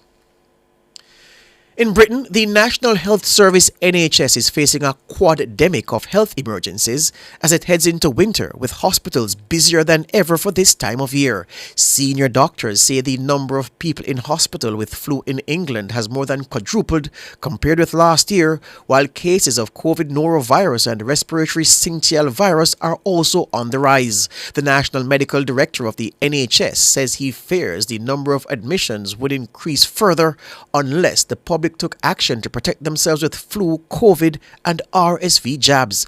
RSV is a common cause of coughs and colds and can lead to bronchiolitis. Yes, George, bronchiolitis or pneumonia, particularly in young children and the elderly. His warning came as the number of people in hospital in England with the flu rose to more than 4 times the figure at this point last year. Bronchiolitis or pneumonia. That's it for the news.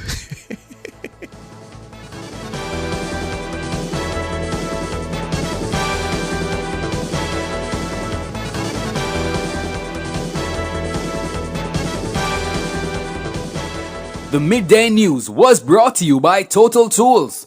Every tool, every trade. Success powered by learning. The Time brought to you by Sandals Corporate University. Come grow with us is 12:16. Happy holidays from Team Adam and Eve. We invite you to indulge in a relaxing spa atmosphere or gift someone spa pampering this season.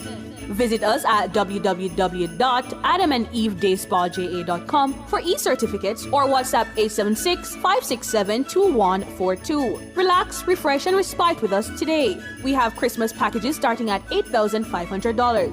Book a massage, facial, mani-pedi, or hair service at Adam and Eve Day Spa. You deserve it.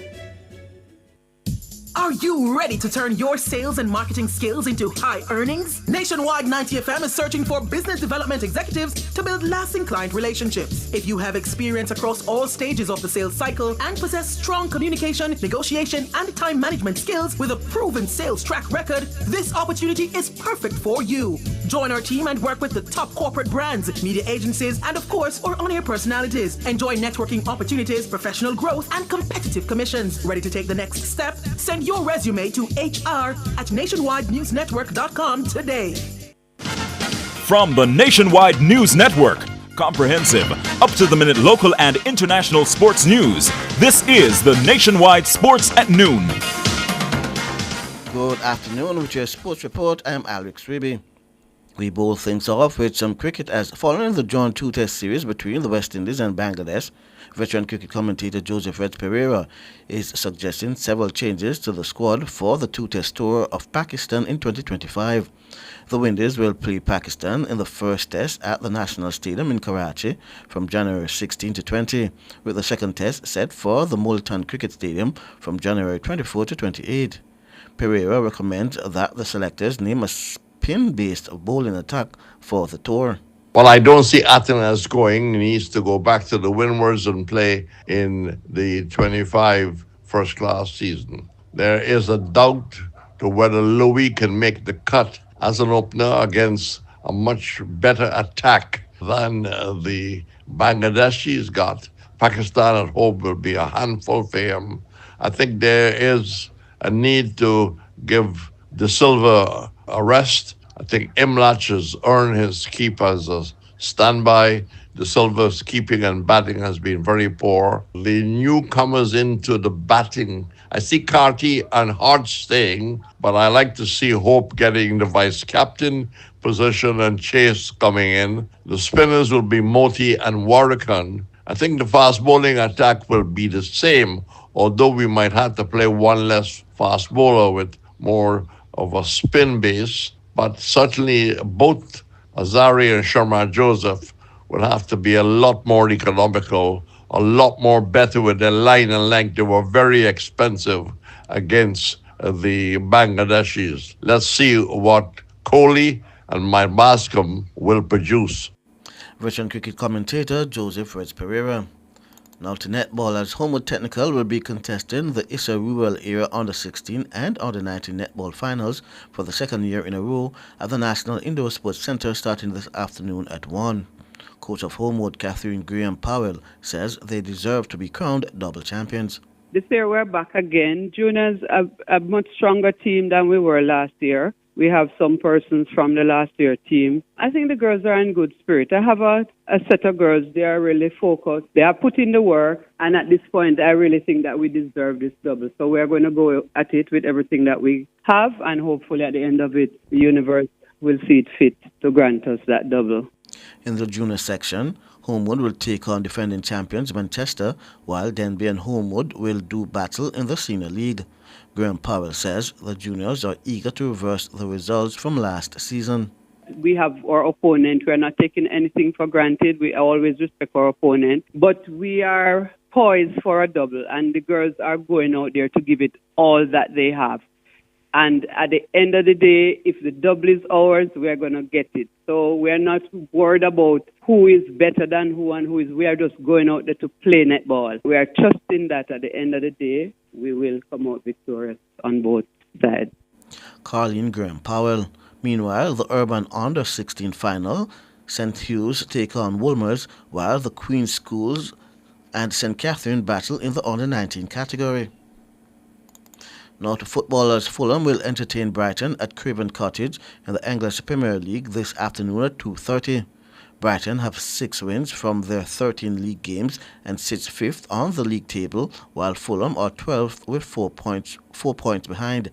Meanwhile, Spurs host Bournemouth in the day's other game.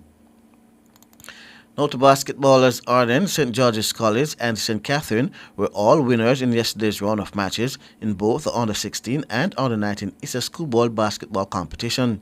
In the junior section, Arden stopped Vauxhall 63-24.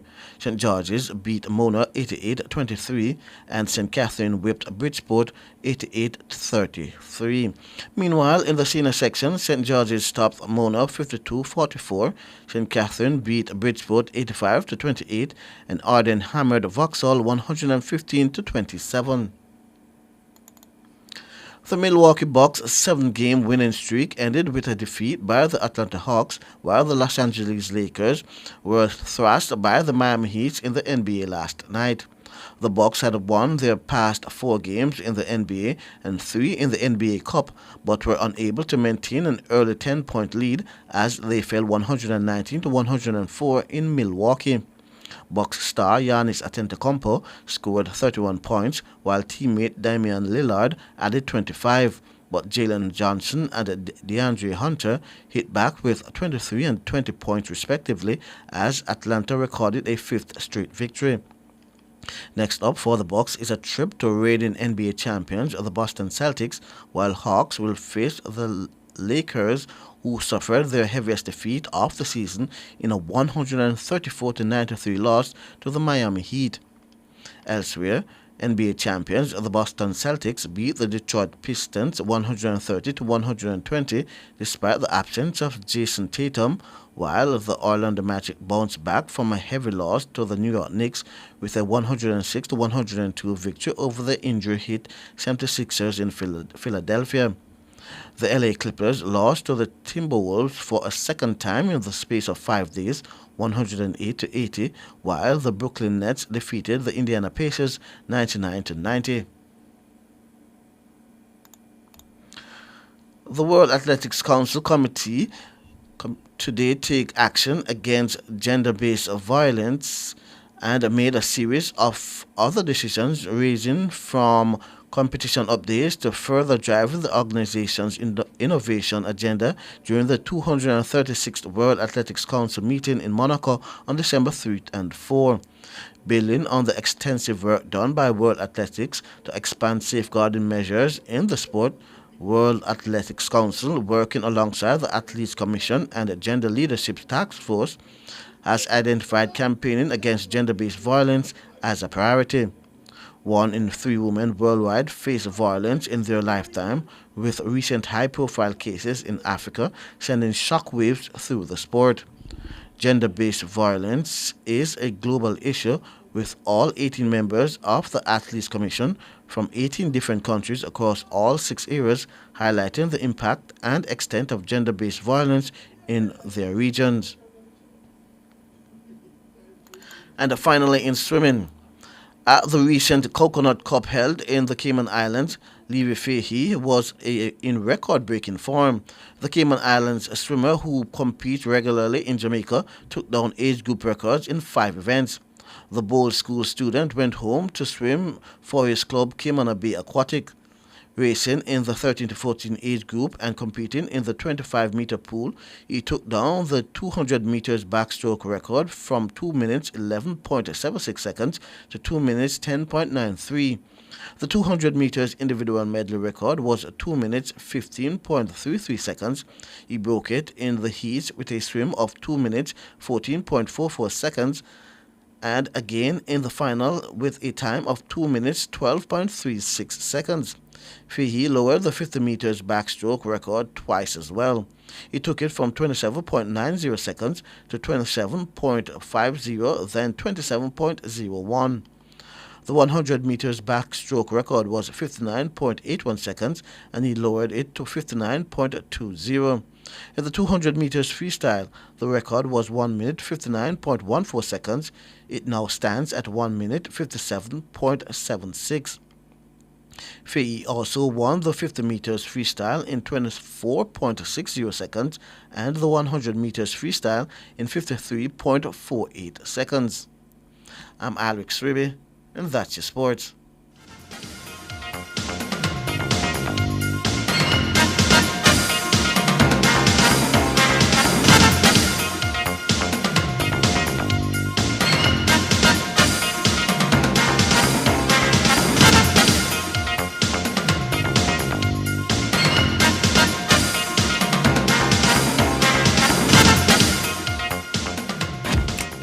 To our program live from our YouTube channel, Nationwide 90 FM. And remember to like, subscribe, and share our content. And we're also on WhatsApp at 876-285-5693.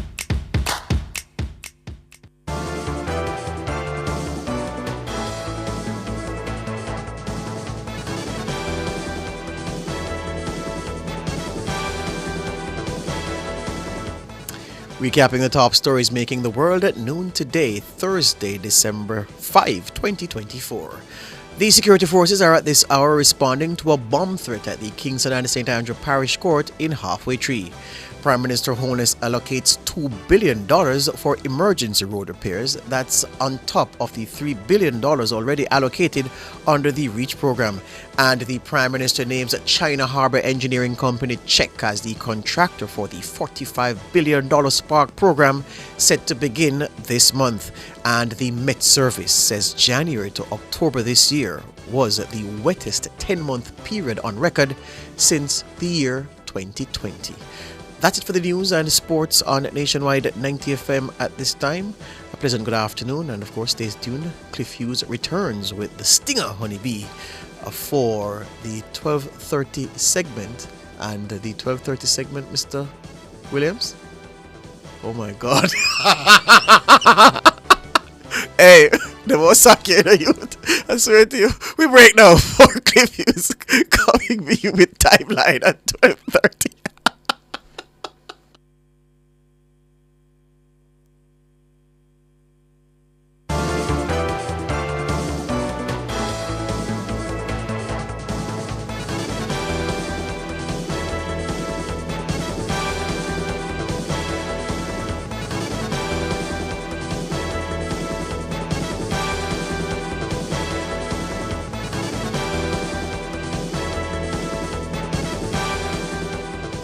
Since 2016, 156,000 more Jamaicans are working. This is more than any other time in our history. Your government is caring for you. The time brought to you by the Office of the Prime Minister is 12:28.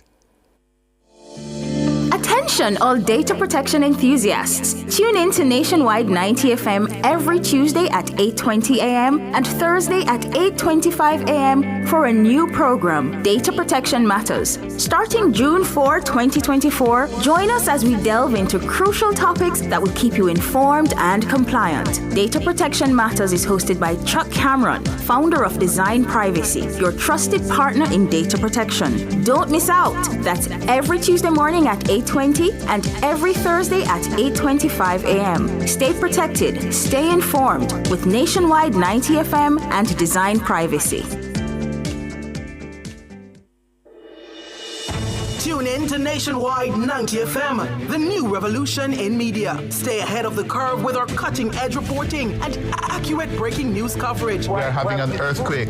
Oh, God. Hear it here first on Nationwide 90 FM. Tune in, turn up the volume, and listen. We bring a mix of news, entertainment, and sports to your lives. Nationwide 90 FM's live and continuous coverage of the World Championships in Budapest, Hungary. News and discussions week mornings. Coming up in the news at 6 for this morning. Entertainment in the afternoons, then news again in the evenings. Nationwide news at this hour. Fired. Also, tune in to the entertainment and sports shows in the nights and on the weekends. It is Boy Things After Dark right here on Nationwide 90 FM. Everything is news, from current affairs and entertainment to sports, business, and other categories. Nationwide 90 FM. This is Beanie Man. Give it to them. Zaga, Zen. From every whisper to every commotion. That's rubbish. The KSAMC cannot investigate itself. Every news story unfolds here first at Nationwide 90 FM, the new revolution in media. Every sound is a story, and every story we share is news.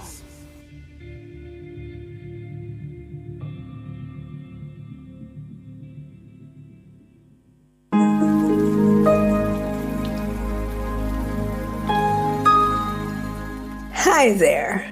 Here's some good news for these trying times. Quote, "By God's word, I can see where I'm going. They throw a beam of light on my dark path." Unquote. Psalm 119, verse 105. Listen for God's Word weekdays at 5:45 a.m. and 12:55 p.m. through Oasis. Stop by for a refreshing drink and share a God perspective for the day. Oasis.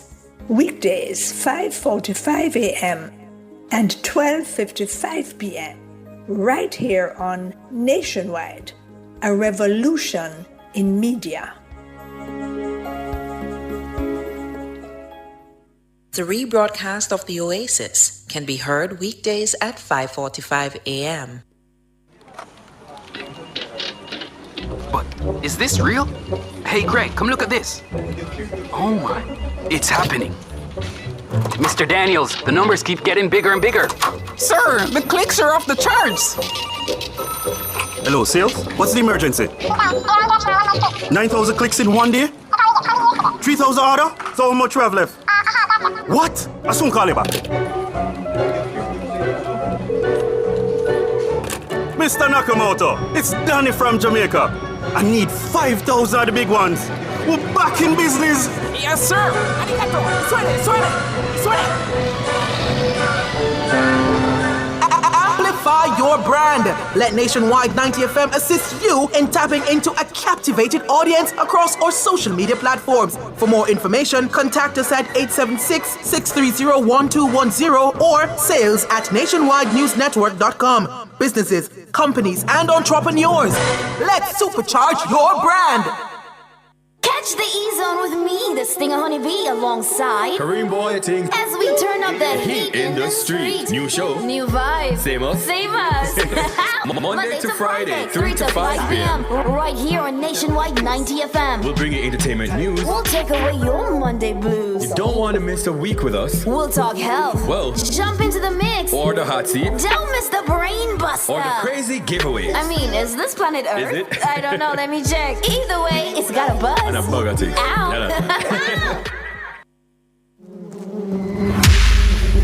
Timeline with the Stinger Honeybee.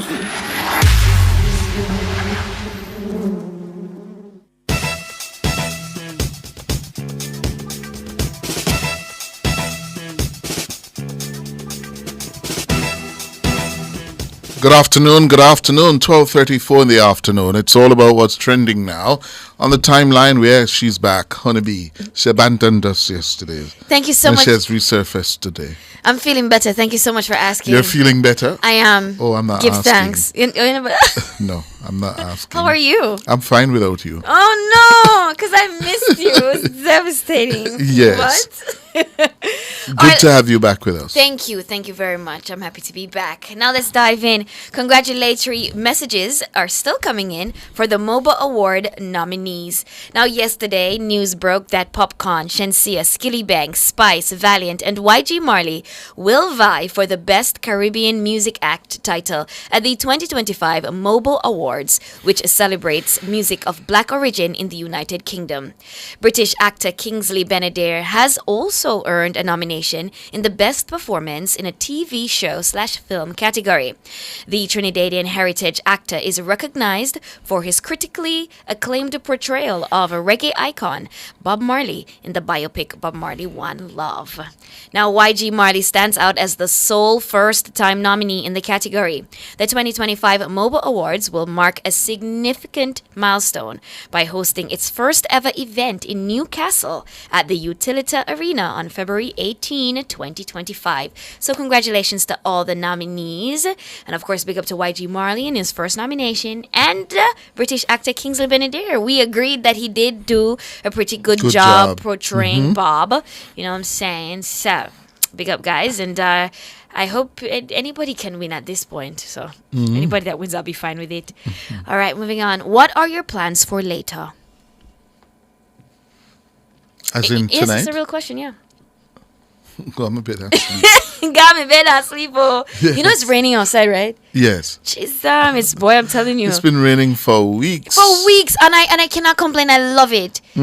Despite what it's doing to the roads. Stop coming on the road and fix. Yes, brother, I understand. Tell you that the road situation, but it come like a 2025 something like for the road them. It seemed like for Christmas we're really gonna just have to, you know what I mean? Take our time. How are you managing with the potholes? I'm go in You're them. not managing. I'm gonna come out of them. Yeah. And cost you more. And cost me. Oh. Exactly. And you know which one me eat? The one that must surprise you, and especially you know when it rains and it's covered. You can't see them until you're dropping at them. Sometimes me miss one. I mean, if me have to grab me chest, me heart. Come and me go another one that me need to come out. It is boy. I don't know. And it's causing more accidents. It is causing more accidents because sometimes people end up swerving. Exactly. The other night, I was going home and I was driving on a road that I'm not used to driving on, and one just come out of nowhere. And it was me and Kareem. And Kareem was like, pothole. Because of womb. And by the time I got a womb, our bike man, I mean, I forgot a woman then womb back. A good thing you can drive. Look at it, my reflex quick. Yes. It's me and the bike man. Would I wrap up? You understand? I couldn't deal with it. So I mean, you really have to be careful. So just if you're driving on roads that you don't know, just take your little time. Yeah. I know you want to get home. It's late. You're tired and everything, but just take time because what you have to deal with, it's more unpleasant. More unpleasant. Boy, oh boy. Yes. All right. So later on, Scotia's Christmas in the Park will be at Emancipation Park today, December 5. Yes, guys, bringing festive cheer and excitement to Jamaicans with its annual Christmas concert. Yes. Christmas in the Park is a family-friendly musical experience featuring talented performers that will ignite the Christmas spirit. Now, this year's event is produced by international recording artist Tessin Chin Crooks. The night will spotlight young, talented Jamaican performers from the Voice Box Performing Arts and Dwight Richards. Now, adding to the excitement, Scotiabank Jamaica Foundation will also make a charitable donation to Project STAR, the social transformation and renewal program initiated by the private sector organization of Jamaica in partnership with the Jamaica Constabulary Force. So, it's going to be lovely. Gates open at 5 p.m. Admission is free. For those of us who have been saying we're not feeling the Christmas spirit yet or the Christmas cheer, make it start tonight because we're definitely feeling the Christmas breeze doing. I know that. Oh yeah. So just go on out and just fill your hearts with gladness and joy and praise. And I drove by the park 2 nights ago. Oh yes. And it was beautifully lit. Oh my! When I saw it, I said, okay. I see Christmas now. Is here. Yeah. And you know, whoever did the job of lighting Emancipation, it must be costing them a pretty penny. It's not free, I mean, the electricity. But it's public. Oh. Them can't just give it to somebody them. Somebody have to pay a fee. Somebody. Yeah. Yeah. So JPS can't pay a fee. We should ask JPS We definitely to take that should. on. We should, but I just want to say that we do have some lovely things in our island. Like we do have some spots, some spaces where you can go to, you can be safe, you can enjoy nature and enjoy each other. Yes. And often we don't partake in that because, I don't know, you might be feeling sad, down, depressed. For whatever reason you're staying, I'm just imploring you to step out this season. Yeah. I don't, Enjoy the beauty it's not of your costing you a country. thing. Yeah. Just go to the park. Sometimes just a walk around it, just a cliff can clear your mind. Of course. You know what I mean? And just, have a think.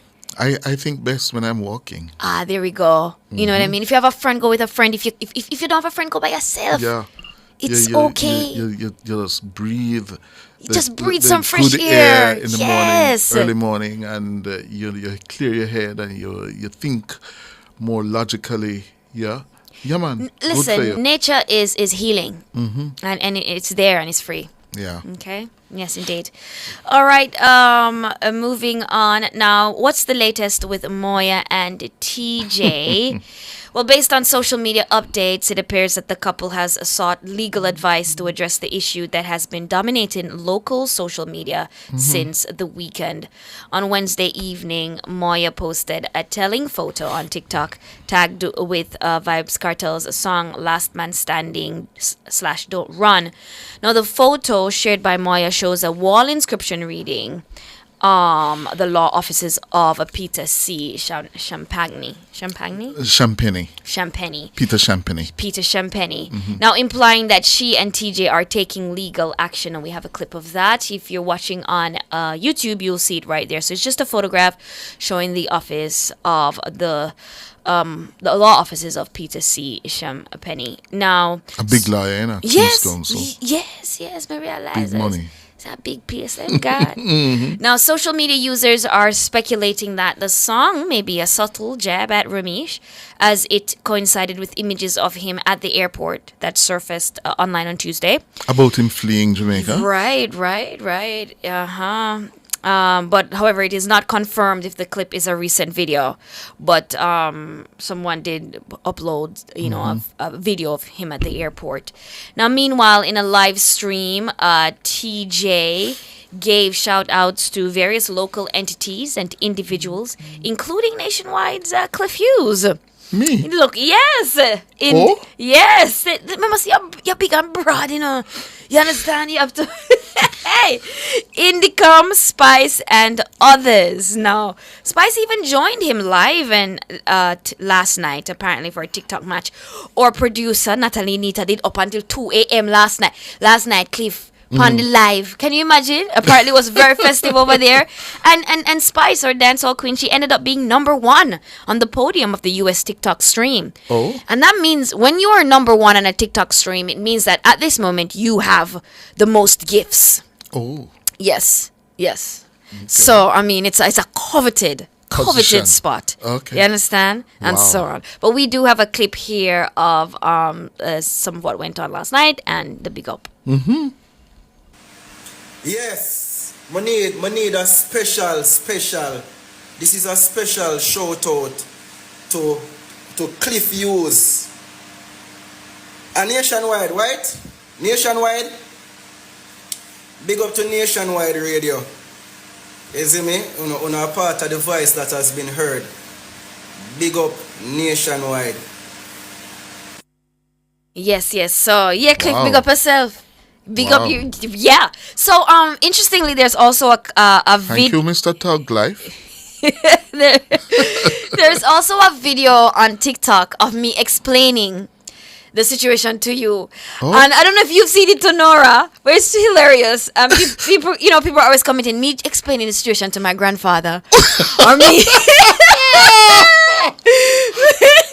Me breaking down the story to my auntie, and yeah. So me your grandpa. Yeah, apparently you're my grandpa. You know what I mean? Young sprightly man like me. Young sprightly man like you. No, Tana. Oh my gosh. And so a lot of people are going over there and using it apparently as their go-to, like to understand the full picture of what happened. Yes. We were like, oh my wow, me love how she break it down. Why me understand now? It's just funny. I'm like, wow. Because you never know what you never know where your voice is going to reach to. And so that's why it's important that we have a responsibility. True. We have a responsibility in how we treat stories and how we talk about people. And so you did have some people under there that was coming at me because they were saying, oh, they must say, what a lucky thing me listen till the end. Because what are we me that come at her if you talk about people jealous of Ramesh? But me understand what she said now. Because we do know that sometimes when people are coming at you, when people don't know you personally and people see you in the public eye, people, you know what I mean? But people are just in their feelings about, you know, what you're able to achieve and so on. Right. Some of it's warranted, some of it's not warranted. Yeah. But some people are saying that they're glad they listened to the end of the clip. You know, and so on, and them appreciate it, and one bag of things. That's boy, good. oh boy. That's good. Look at us. So, even though we are on traditional media, yes, we do find ourselves over there on social media There's as well. cross-fertilization that's taking place. There is Good. indeed. Mhm. Yes. Time for the break. After the break, we'll have more.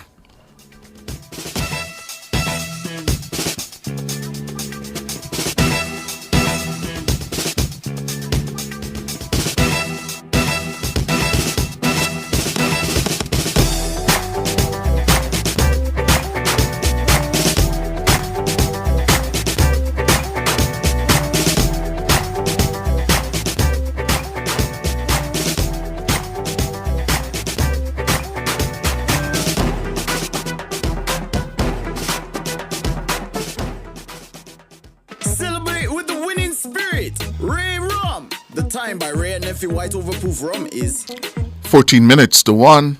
I don't have no time for whole heap of paperwork. That's why I downloaded and signed up for my One Jane Passport app. Get it all in one go. Download and sign up now. The temperature by the One Jane Passport app is 29 degrees Celsius in capital city Kingston, 27 in the western city of Montego Bay. It hurts if you don't check bird. The excellent customer service. Our staff is knowledgeable and trustworthy. And we have a wide variety to supply society. And the price is right, yes, it's worth it. The solution to your auto parts needs the one-stop shop. And we deliver too. So if you can't come in, just link with on WhatsApp. Or call and make your order. And remember, there's no other. So it hurts if you don't check birds. So there's no need to search. It hurts if you don't check birds.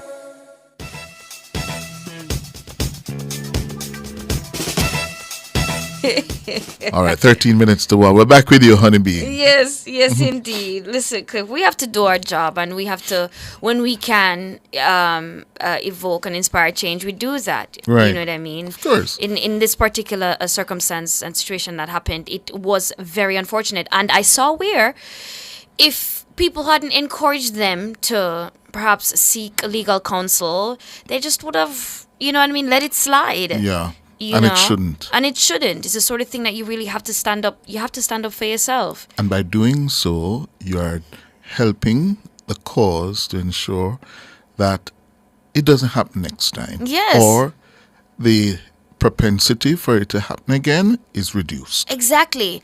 And that is why they're calling Maya a hero, the girlfriend. Yes. Because she stood up. She stood up, not only, yes, physically in the fight, but afterwards she was defiant that she wasn't going to just let it slide. Even Very when well. TJ seemed a little bit more passive and as if, he was going to just, let bygones be bygones. Yes. And that's important. And in the space, because of who these people are, they were afraid to speak out. You know what I Yes. mean? And so, but true, because we not respond, so we have to say what we have to say. I don't know if you have it, Nora, but we'll just show you the clip. So it's really just me and you. We're not gonna show all of it because it's the same thing over again. But go ahead. So what? They cut up the clip. Yeah, man. They just cut out that section of me explaining to you. Oh, let me see it. What's happening. These are the dollies, right? So which one And is they were- Rebel now? So Rebel is the one in the orange. Okay. To our right, far right. Yes, In the yes. center, that's TC. And on the far left, that's Pretty. And all of them were dancers for Spice. They were Okay. Spice dancers. And so them, get into the spotlight. And then after they left Spice, they eventually went on their own journeys, and now Rebel is like a solid dancer. She, throughout 2024, has created some of the best dance routines. Yeah, and that's just where it's at right now. Dance routines, it's where it's at. And TC has sort of stepped into her role as a host. She is with Bashko.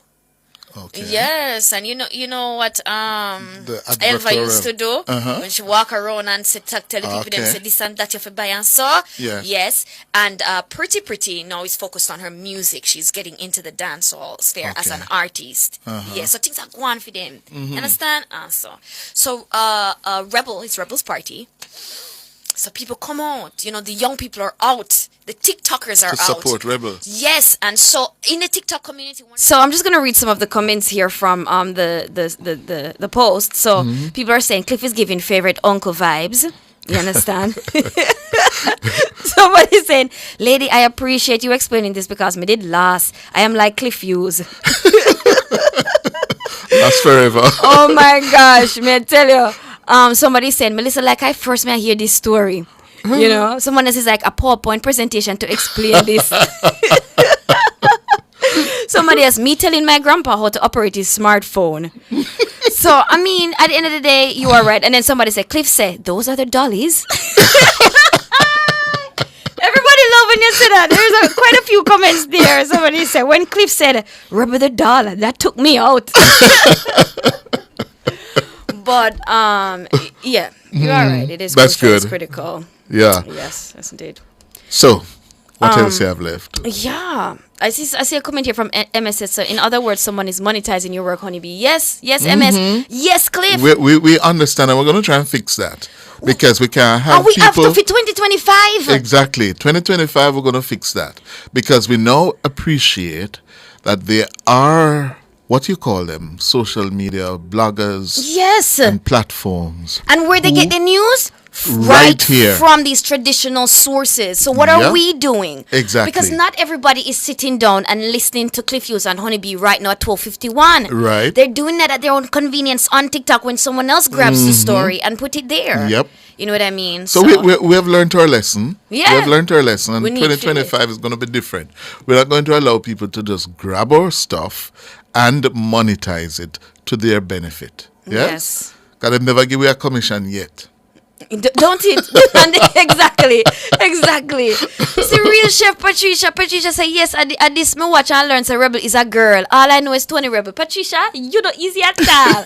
But you see, it is what it is, and it does help. Yes. All right. So that's it for the timeline. I just want to encourage people to go to Heart NSTA Trust or my Instagram page to watch the video that I collaborated with. So why don't show the video? Right. And no, we know we're gonna. Send it to Kevin. I never thought about that, but you're right. Yes. Why we not show one of things that we are doing when we are make impact? Exactly. I don't know. Exactly. I don't know. If you don't promote yourself, who is going to other people and take the credit? But yes, I definitely want to big up Harchest. So last month, as I was saying to you guys, was Youth Month. And nationwide we also went to UCC on Youth Month Day, and it was great. The young people are doing amazing things, and we have to encourage them along their path, and we also have to let them know that hey, right, don't limit yourselves. There's nothing that you cannot do. Cliff, can you lay a block? I think so. Yeah. But it would take quite a bit of effort. Yes. Not the thing I do very well. Anything you put your mind to, you can do achieve it. it. Yeah. That is it. Can do it. And that's what Heart is teaching us. And Heart has been a space for so many young people who otherwise may not be thinking of going to university or getting, maybe perhaps a more academic sort of degree. They can go to Heart to get their skills and change their lives. Right. My brother went to Heart. Yes. To study construction. You know what I mean? And when I look at how hard he worked, like I admire these young men, and I admire young people who are taking these routes, because everybody can become doctor and lawyer. Right. Who are going to build the house them? Exactly. You understand? Who's going to be the plumber? Who's going to be the dad? The only construction work I did, it was way back in about 1990, when I went to England to do my postgraduate studies. Yes. And my Uncle Cliff, I was named after him. Interesting. He was a contractor in Tottenham. And I told him, I would need some more cash to take me through university. And he said, okay, come and spend a couple of days with me on the construction site. Wow. Honeybee? Yes. After 2 days, that was it for me. 2 days? 2 days. So couldn't manage it. So we you know, say if it stick it all, Cliff, No. You say no? No, I'm not cut out for that. Well, let's take a quick look at these young ladies from Hart College of Beauty learning the mix mortar.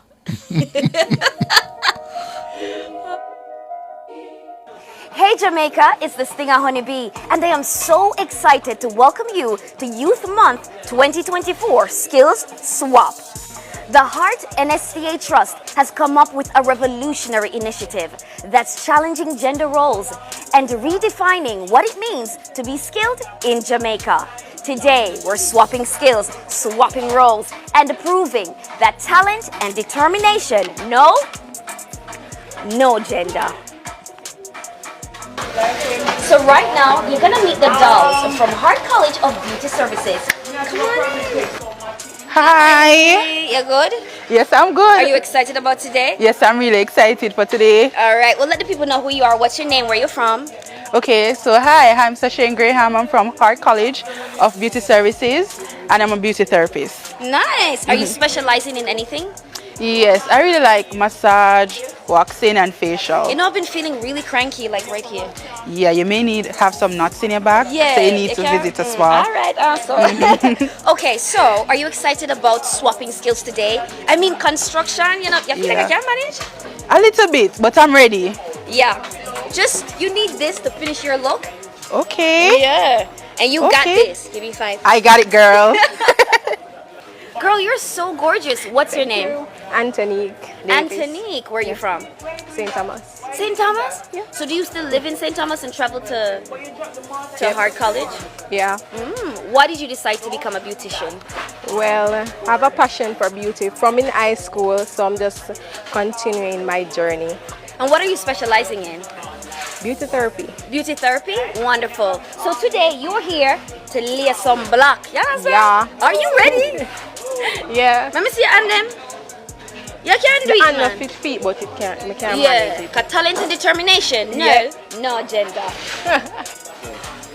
And next we have Shauna K. Hi. I love it. Shauna K, where are you from? Well, I'm literally from St. Anne, but now I'm residing in Portmore. So so yeah. you left country, come on. Yes, a country girl. I love it. I'm from Chilani. Yeah, oh, nice. What have to do, right? Right, so. Why did you decide to study beauty?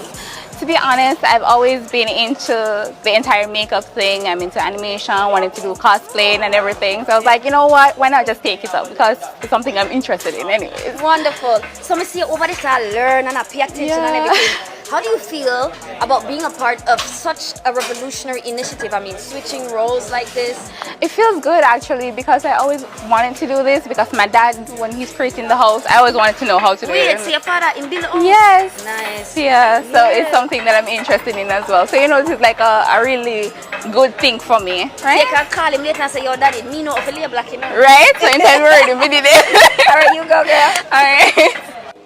As you can see, Shauna K is over here showing you that anything you put your mind to, you can achieve it. Shauna K, look how you're under the cement. Oh my gosh, how does it feel to be mixing cement for the first time? It actually feels pretty good. Honestly, I would recommend anybody to give it a try. All the beautiful black ladies out there, come on ahead, come down here and learn to make your house. So Shauna K, what you say, is it easy? And the man them just pretend all the way? All the time. Cause look here. Come here, just easy. Look at that, man. Look what she, oh my gosh, you coming like dough, like I make dumpling. Yeah. Can I try it? Let me see. You're not really strong, like. Right. Let's turn it. Feel nice, not true? It feels great, but see ya. Pick up yourself. You a boss, babe.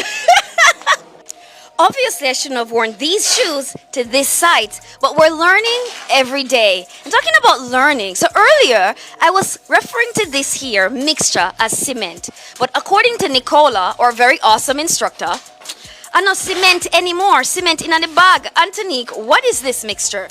It's mortar. So what is the mortar? So once you mix... And the honeybee. Yes. You wear the wrong shoes. You wear the wrong shoes. I wasn't prepared. Yes, indeed. But, you know, we have to wrap it there. But, guys, you can check out my Instagram page, Honeybee, Sting them, HONIBSTINGDEM. Cool. And Heart NSDA Trust page to watch the full video. Very well. And I see quite a few people in the YouTube chat saying that they got their certifications from Heart. So, I mean, big up Heart for all that it's doing for our young people, giving us And trust me, skills. we can't big them up enough because youth unemployment, social problems related to youth, or young people, so massive in the country. And Heart is a solution. It is a solution, Cliff. I'm a glad feet, me I tell you. Yeah. Glad feet. All right, that's how we're going to leave it. We're over time. We're going to make way now for our divine intervention, Oasis, with Lloyd Gale. Thanks to our producer, Nora Gay Banton, and our technical operator, Kevin Williams. Thanks to all of our callers, our YouTubers and WhatsAppers, and our tweets. Well, tomorrow's Friday. Friday morning, it will be Sir Tyrone Reed. Okay? I'll see you on Monday morning. Thanks, Honeybee. Thank you, Cliff. Take care of yourselves. You've just heard Cliff Hughes Online on Nationwide 90 FM. Join Cliff Monday to Thursdays between 10 a.m. and 1 p.m. for Cliff Hughes Online. Like a rock.